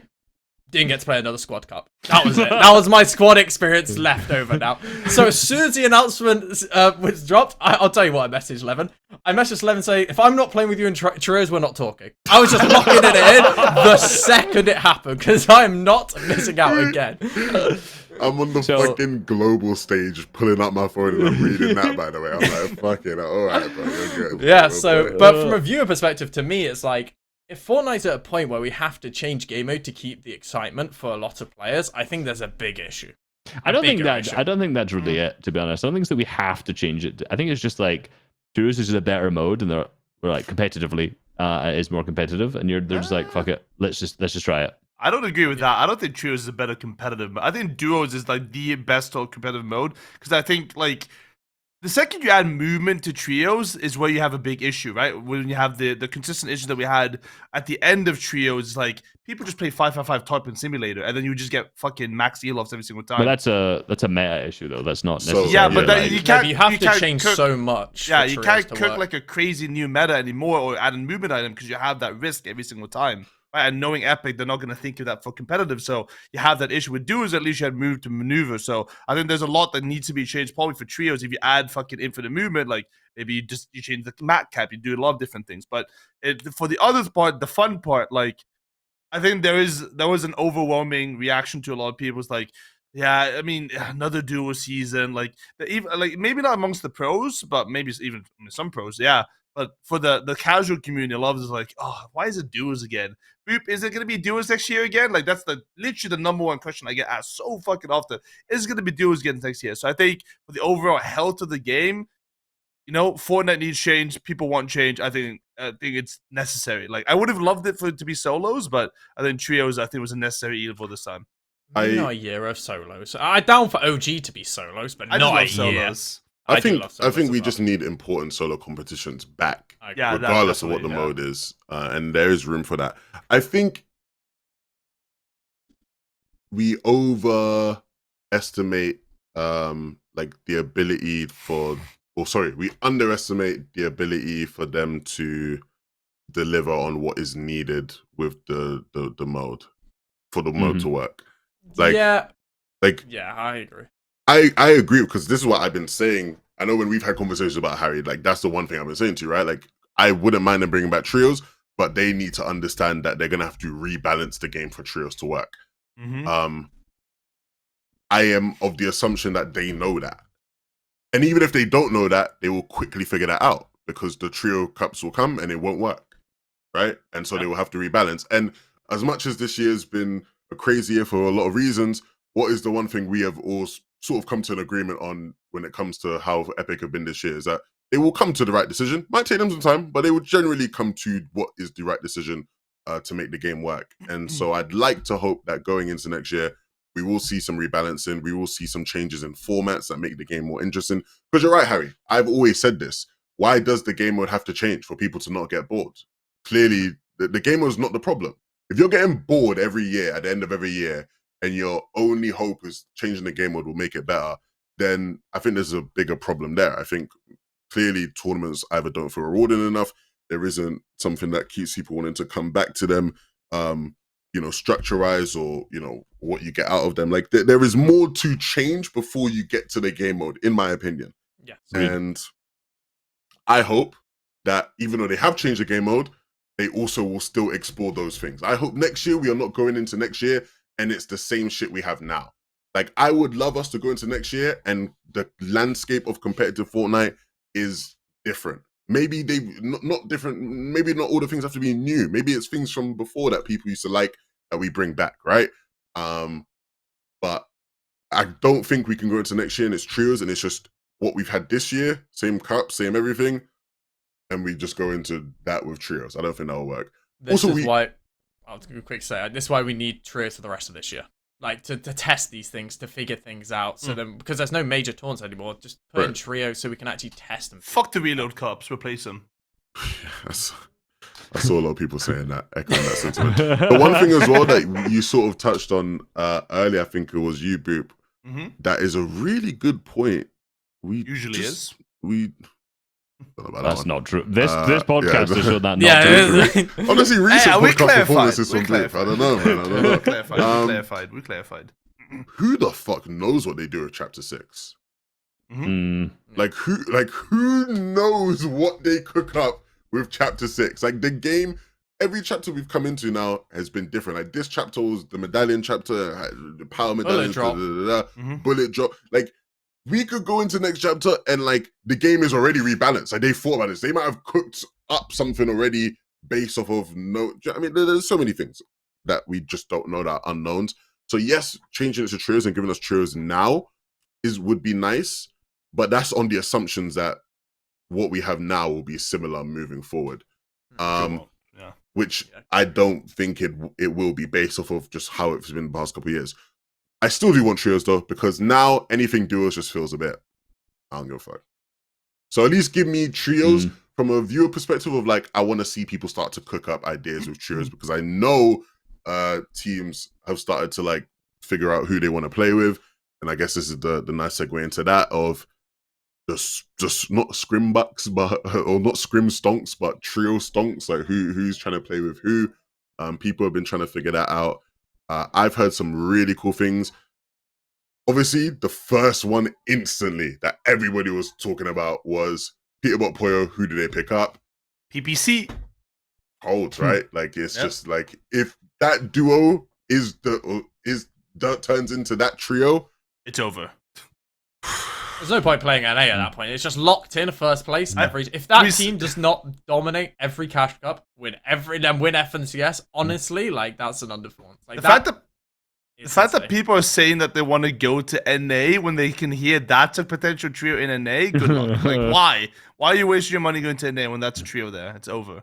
Well, what's interesting, right? Obviously, that like elevates the archetype of adding a crazy new fighter to your team. You know, it makes this even crazier than the Peterbot POLLO. Teach them how to play the game. The the Vico Flixie. You know, add another fighter, like, you know, with potential Chap that we're going to see as well. So like, I want to see how that works in trios now, right? You know, we already have seen that work really well in duos, but there is another level of strategy to trios where it comes to like pinching positions and, you know, places, because you can split so much more and all this other stuff. I want to see how that archetype of team works when it comes to trios. Whereas, you know, do you want someone who's like, you know, like a Queasy IGL to cook up some insane strats rather than having like, you know, the 3 fighter, well, obviously maybe I'm saying POLLO's not necessarily just a fighter, but like, you know, that level of fragging power alone, like that's like an interesting way to think about it. No, I mean, they're winning. I mean, they're just winning everything. Like, well, you can come up with all your analysis and all this and the other. They're landing the best spot and they're gonna win. They are. But like, will it matter? The thing is, here's the thing, right? Every time there's like an all-star team, it fucking never works for the most part, right? Like, there are so few of these teams. There's so few of these teams where, like, hypothetically, they're like, "Oh, that sounds so good," and then in practice, they're just stinky. I don't think this will be, but I just think like, if it doesn't work, there's still a chance that you're like, well, maybe that just doesn't blend together, you know? Did you guys mention the Swizzy tweet? Not yet. No. Okay, saying I mentioned people going to NA. Like, why would you go to NA when you have that trio there? That's pretty much what it said. So Swizzy tweeted, "I want to go to NA so much, but my visa is only for 6 months." And I thought that one was interesting because I spoke to Peterbot the day after, and I said to him, "What's the trio?" And he said 3 names. He said Cold. If not Cold, I'd be down for Veno. If not Veno, I'd love to play with Swizzy. Dang. That would be unbeatable. So I think you missed the fourth name. Reese was the fourth name. You just missed that one I off the just list. forgot that one. So look, again, Cold is one of my favorite players, and Cold is an amazing player, but Cold is not a grinder, and he's not been a grinder for a while. True. And so I could see a world where Peterbot and POLLO go, you're not really a grinder, and we want someone who's gonna grind a bunch. And so, and Veno has been tweeting about staying in EU, wanting to play with Queasy or whatever, blah, blah, blah. So I could see a world where they might say to Swizzy, hey, yo, we'd love to play with you if you can get to NA, you know? Like, there's interesting shit to be cooked, man. Interesting shit to be cooked. Obviously, we talked about Vico, Flixie, Chap already a bit. That is EU's closest equivalent to what Peterbot Player Code would be in terms of just wrap this shit up, bruh. Like, please. Who would you want? So obviously, we said it earlier, Queasy and Veno playing trios, but they're looking for one. Who would you want that +1 to be? Thomas. Who do you think the best one +1 would be? Thomas is the obvious. I can't believe that is already a done deal. Yeah, for me, I feel like that would have already. If Veno is down to play with Queasy again, like, why wouldn't that happen? Veno is playing these next couple of cash. Yeah, I was about to say, like they've played dual cash before. They literally had some of the best opens run in dual cash cup when they played back in chapter 3, right? Like, it makes sense. I don't know why it's not a done deal unless Thomas is like, fuck it, I'm going back to Danish. You know, I miss my ass. Maybe. It might be, but then it's like, what Danish players? What's it? Marius, Thomas? No, Sky Scroll, ThomasHD. I saw that. Don't. Thomas does not put. Look, Thomas does not put in that shift. That's disrespectful, honestly. Yeah.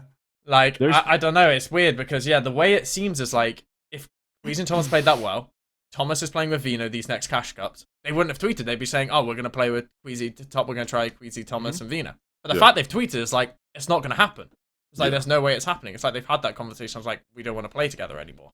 To be honest, it's still so early as well, right? Like, I mean, he said he's going to try it, right? Someone's asked, what about Thomas? He said, yeah, we're obviously going to try out with everybody. So we have, dude, I mean, trios is in 5 months from now, you know? So much can change. We won't even have a trio tournament until next year. Like, we're going to have, I mean, unless OG Fortnite, but like OG Fortnite is always a Mickey Mouse type of tournament format-wise and everything. I hope OG is good because even when you think about like chapter 2, because like I get them doing gimmicky shit with chapter 1, but like chapter 2 was really where like, you know, Comp Fortnite came alive, you know? Yeah. Like obviously it existed before and we had World Cup and we had other shit, but like chapter 2 is where it really came into its element and we had a good flow of FNCSs and shit and decent tournament formats, etc. So I hope they don't go too crazy with it. And I hope we get some good trio cups. But maybe I'm coping.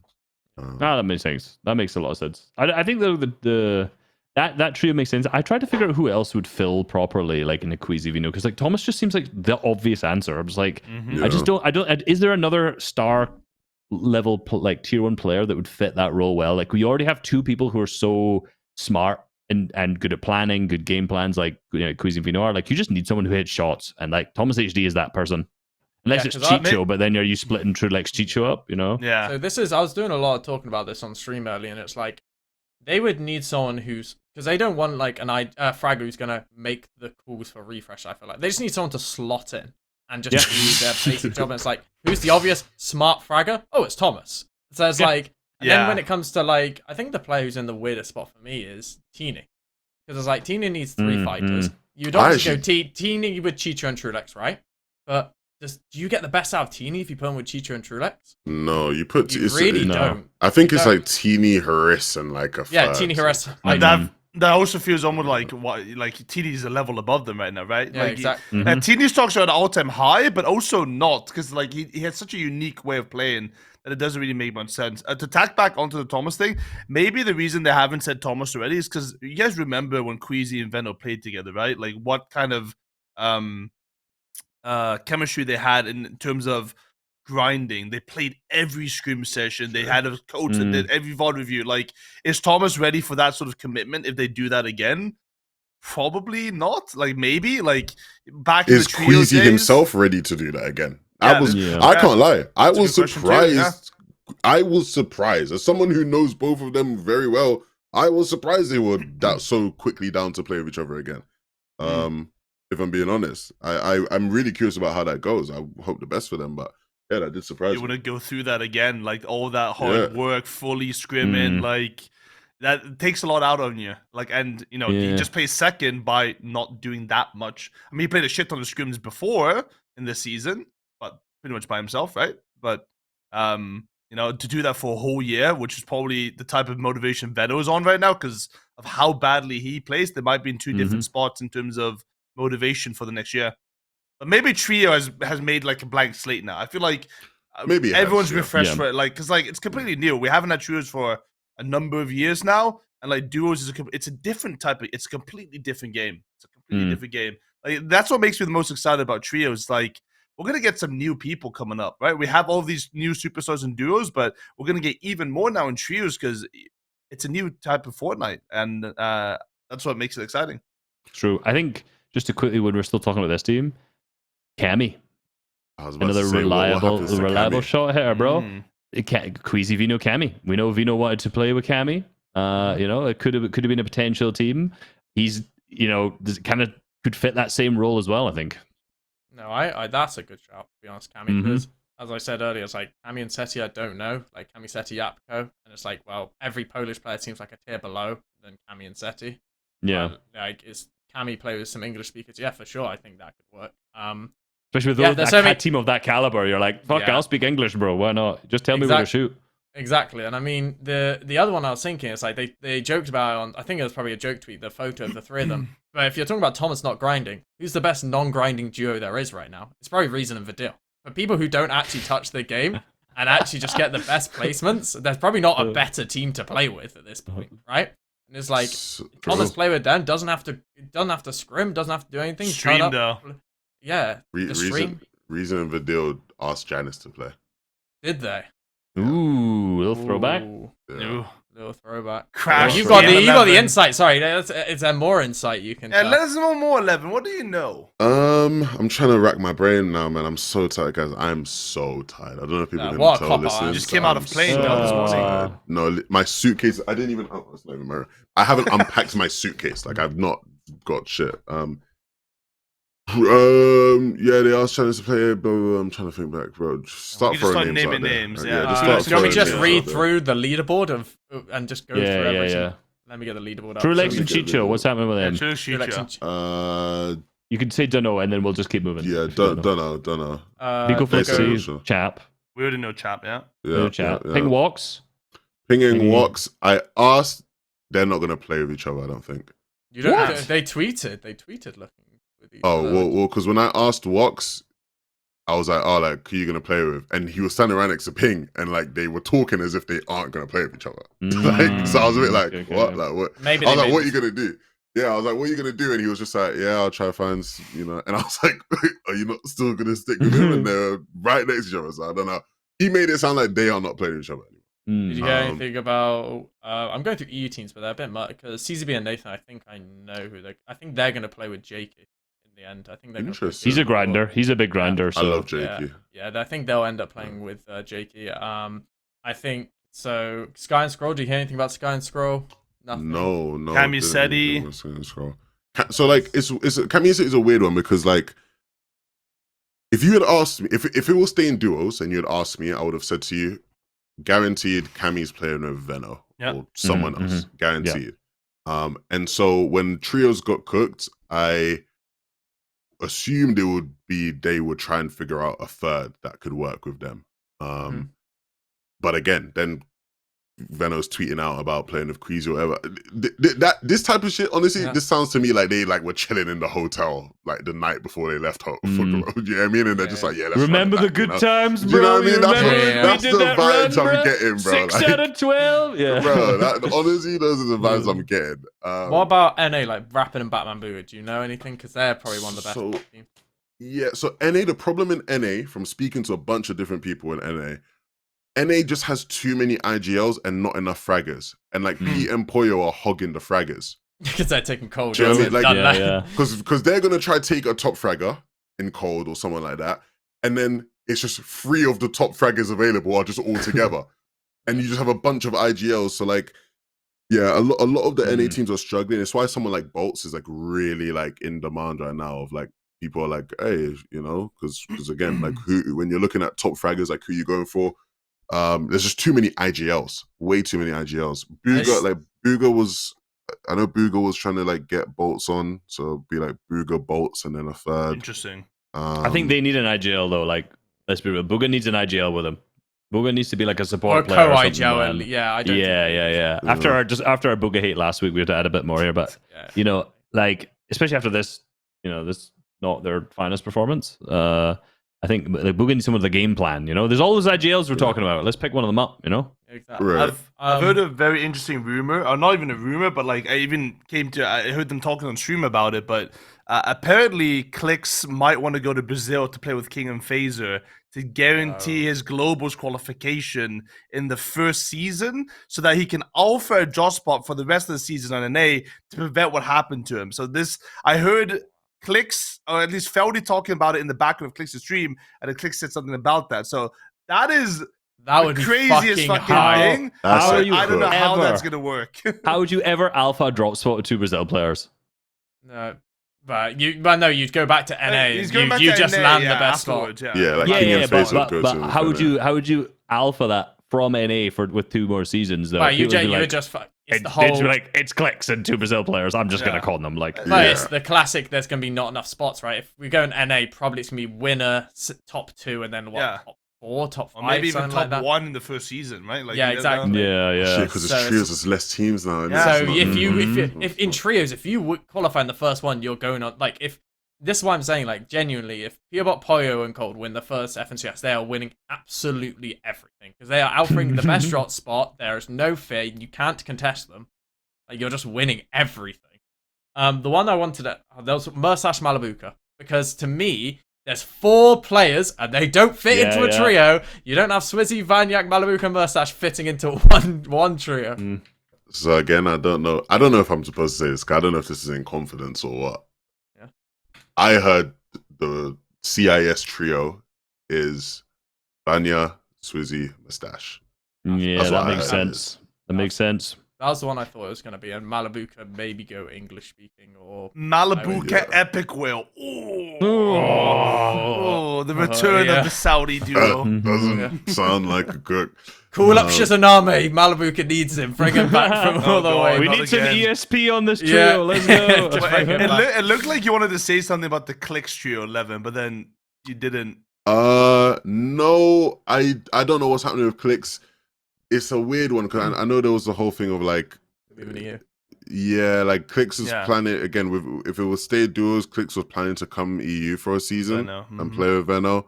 But again, now it feels like stuff like that's like just maybe out the door potential. I think he might Clix still come. Savage Mongraal, Clix Savage Mongraal. Honestly, if Clix does plan on staying, I think he does because he really wanted to come to EU. Like he was really like, I want to come to EU. So I think genuinely, Clix Savage Mongraal could be possible if he's still planning on coming to EU, right? Because also, who do Mongraal and Savage play with? My initial was I just got. Don't know if it's breaking news. Peterbot's account's been inactive. He just tweeted it. There's no way. They got him after the LAN. From the warm-up room. They got him, guys. Yeah, definitely wrong PC, like double logged in or something. Yeah, definitely. That's funny. Or it's a meme. That'd be hilarious. But if he memes, he gets banned, no?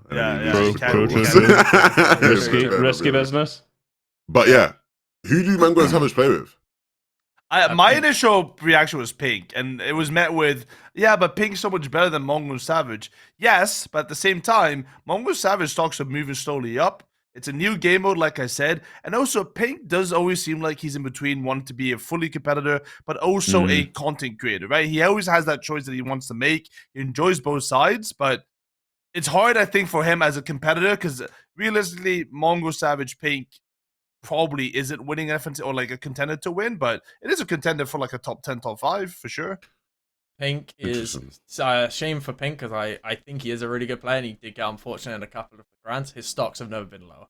Like honestly, when he's playing with Twy and then Twy drops him, quote unquote, like your stocks are as low as they can get at this point. To be honest with Pink, and I think Savage, he's played with Savage. He's done well with Savage. Mongraal is playing well at the moment. I feel like that just works. And Savage won't have to IGL. Pink can IGL. Savage can focus on being a fragger and like his fighting ability. I just think, to be honest, I actually think that works really well with how well.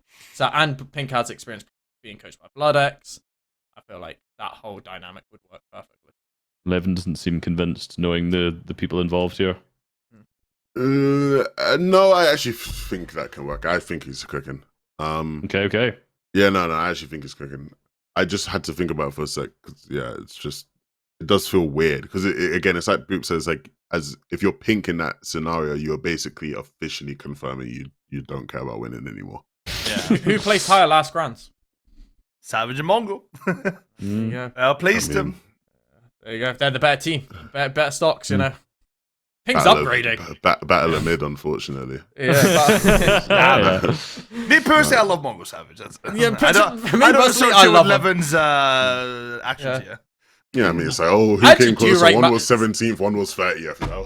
Like, No, Savage and Mongraal are actually like are surprisingly on really like performing really well at the moment. So they were doing good in the cash cups, no? Yeah. they called it. Was it Eval or did they call it to Cash Cup? Which one was it? I think maybe Eval, I think. Let me look. I think both. I think they qualified the first EU Cash Cup and they qualified Eval. It was the one that I didn't watch. They're the greatest. That's what I'm saying. Like, I think the stocks are moving up. Like, legitimately, with trios being a reset of the meta, like Mongraal doesn't have to catch up with 3 years of duo meta and learning, right? Like, we're back to trios again.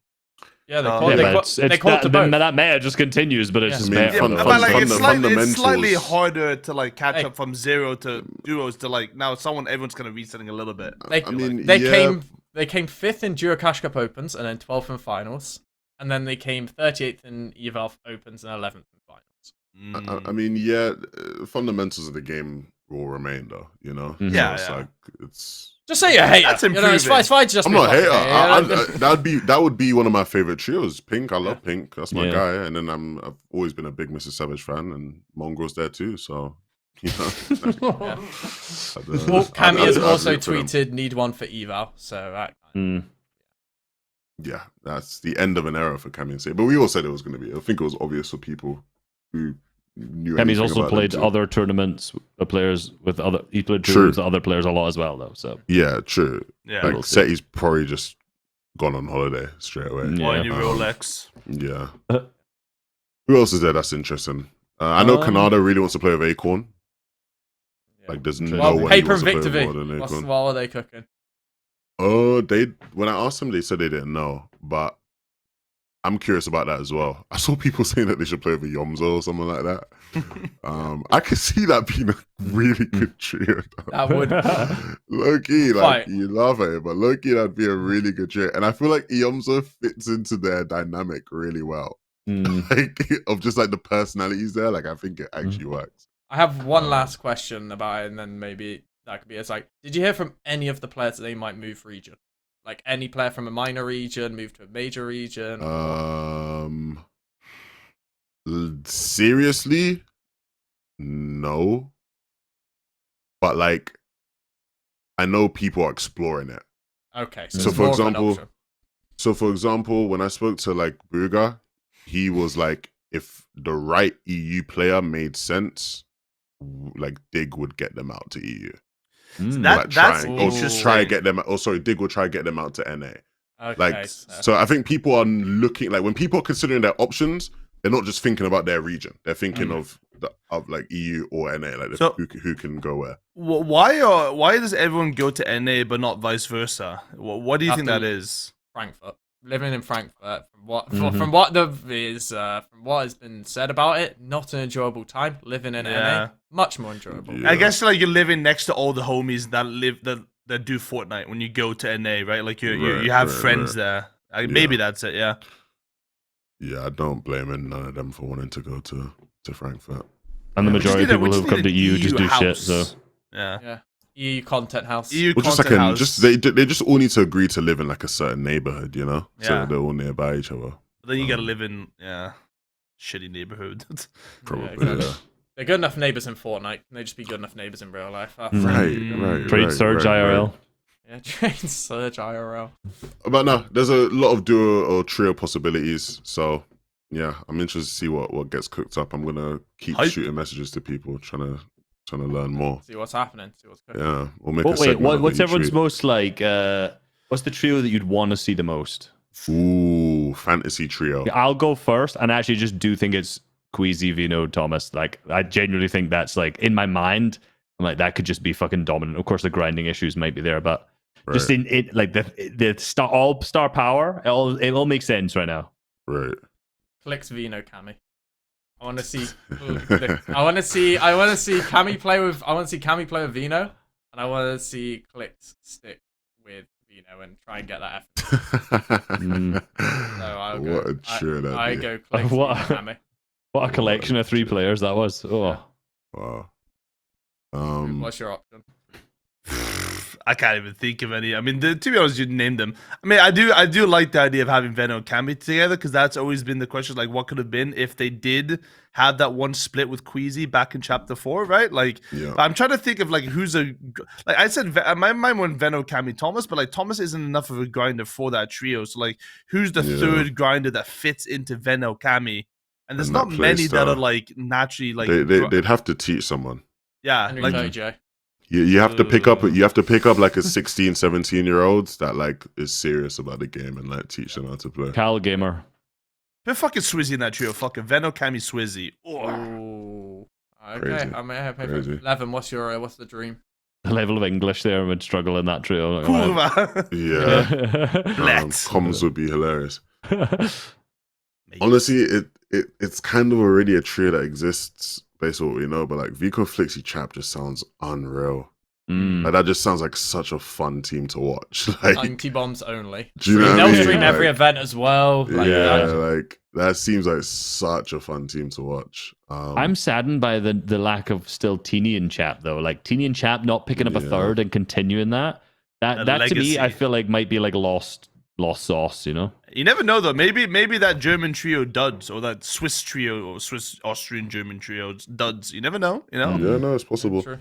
One thing I will say, as the nostalgic old head I am in the Fortnite space, is if you remember anything about trios, is there was one nation that was so great in trios that has fallen to the wayside in recent years. Alele Blue. Well, they were still shit. Come on, they weren't that good. They were just there. No, they were really there. good. They were Trios. really good in trios. And Just I would Reese's love to see natural that hatred again. for the French. Naturally, you know. Yeah. I'm assuming Lex and Sato are not going to stick it. The Siptos comeback. The Siptos still plays. He fucking qualified grand, even though I don't. Yeah. The Siptos, you know. Just do Sato, Astro, and Art Skill. Just the 3 wager Oh, warriors. Just put them together. You just put them Your walls together. aren't safe. Your walls aren't safe. No. Yeah, the walls They're are on 3. taken. No. As soon as he gets to 3 ping, it's over though. Don't worry. I wonder. exactly. The real question is who's Aqua going to play with for a season? Ooh. Shinka and Stompy. Noah. It's gonna be Noah again. Yeah, well, it'll just be Noah. Noah, then like Fast Gripey Ropey. or some shit. Like Yeah, I don't know. Yeah. It's just gonna be Noah +1. It's just Noah like, always comes back. It might be does. Jew or something. Jew's been Yeah. playing Well, simply you know, well Aqua lately. no Jew wouldn't be too bad, low. that would not be bad. I'd Yeah. be down for that. I'll be down for that. But more importantly, Reese. Well, where's your third? What's the Yeah, option? who's your Like, third? Is that Okay, Harry okay. shooting a shot here? Like No, Yeah, I've got mine. No, Levin we got and Mini Richard. mine. Yeah. Levin, Mini, and Harry. So what's really funny is when I first started streaming after the announcement, or soon to go, who's your third? Are you playing with? Do you know how many people put Reese, Destiny, Jesus, Levin 2K? And I was like, mate, just firstly, you can't play FNCS, so that's a no go. Then it was Reese, DJ, Boop, and I was like, mate, just let's just let this slide here, please. hold on, I would not take that personally. Wait, the initial reaction would be that Boop's watching, so he can't play. Not that. Oh yes, my bad. That is why I actually said I'm just misremembering. I've had a long okay. weekend. So what's your Yeah, first yeah. indication? Something else then. I think just off the dome. I think you pick someone up from solo with superstars or so. I think it's Blood X. It might have to be. No, God, no. He'll be. I genuinely, we might just pay someone better than us to play with us for the honestly, season. With the amount of content you guys do and make out of it, I say you just actually like pay someone who's like good and actually gives you a chance to like move up a tier of Yeah. like the level you are. Top So what was funny is Bloomy came in call and DJ was like, "How much? Like, what would you play with us all season if we just paid you?" And he goes, "How much would you pay me?" And I was like, "What about four?" I was like, "What about four?" Perfect. That was way too. That was Your mic is just. You just killed your mic with water or something. Your mic's dead. Your mic's dead. It's over. It's all over for Evan. hello. There you go, yeah. There you go.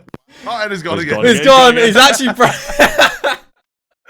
Sounded just like Bloomy. Oh my god. Yeah, That was the craziest impression I've ever by the way, heard. I want you to know that's the first time I've ever tried that. That was off the dome. I said 40 quid, and he didn't seem too appeased by that. So Is that how much he's paying you? How much you're paying him? we'll see. We'll have to negotiate. Yeah, there we go.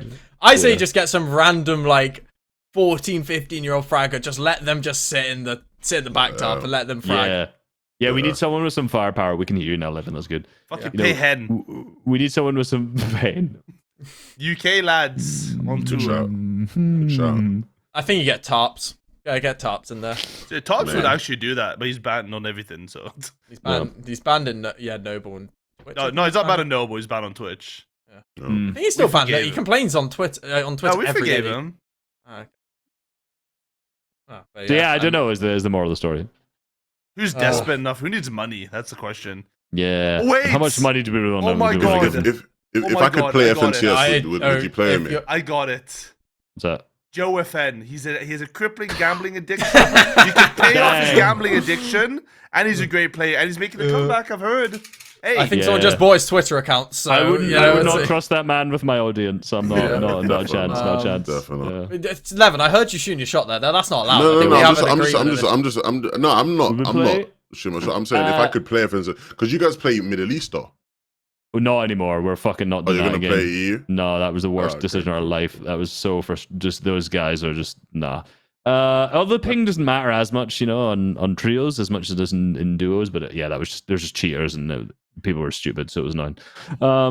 I think if you were a candidate, right, the banter would be there, but you'd have to be on the grind, mate. Like we're putting in the hours. We're putting in the hours here. I put in the Hold hours. on. Whoa. No, I'm not. I don't want No, you're literally like, look, worry, he said, he gives any reason not to, and he's like, no, No. I'd do it, don't worry, I'd grind for you. I'd play the Noble sessions with you. No, please play with me.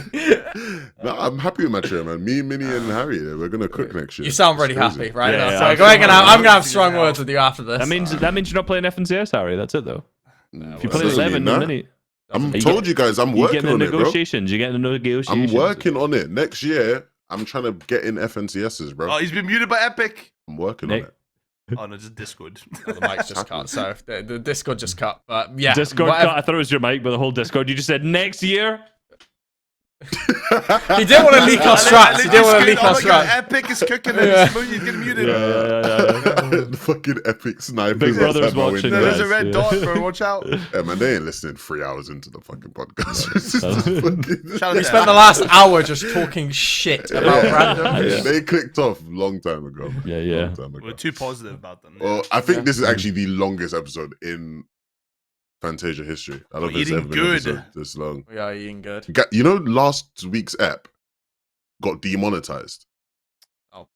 And then I appealed it, and they were like, yeah, nothing's wrong with it. Oh, brilliant. So we lost the whole first day. So Yeah. fucking, yeah, it's fine. What should they comment if they made it this far into the podcast on Spotify or YouTube? Reese, cook something up, go on. Yeah, Reese, go on. You're Come the on, YouTube Reese. man. Go on. Right. If you've made it this far, give us your best Harry insult. Just so we know, we can. I mean, it might be a little difficult. The comments usually are kind of full with That's them what I already. was going to say. Like, how are you going to be able to tell? distinguish? But here's the, okay, how do you tell do it in anything, 5 right? words. In 5 words or something. In 5 words, that's good. I mean, here's the thing, right? If you're a Harry insulter, you're probably like already. That You're was probably not like an scary. avid listener already. So you would probably make it to this point. So regardless, you would have made it here. So that was my point. Yeah. The Harry haters Just- are our most avid listeners, which is Describe we love Harry in 5 words with 2 rhyming words. There you go. Oh, you. Ooh, there you go. Yeah, Oh. cook There that, you go. cook There's that. your prompt. Spit some Nice. bars. Harry, Mary, Smelly, Carrie, Grandma. Oh, That's okay, just okay. that's it. Fine, We've hit this work on point. it. Alright. Yeah. And with that, thank you for listening to this week's episode. Podcast. We will see you all on the next one. Peace out. out. Thank you. Bye-bye. Hey. Bye.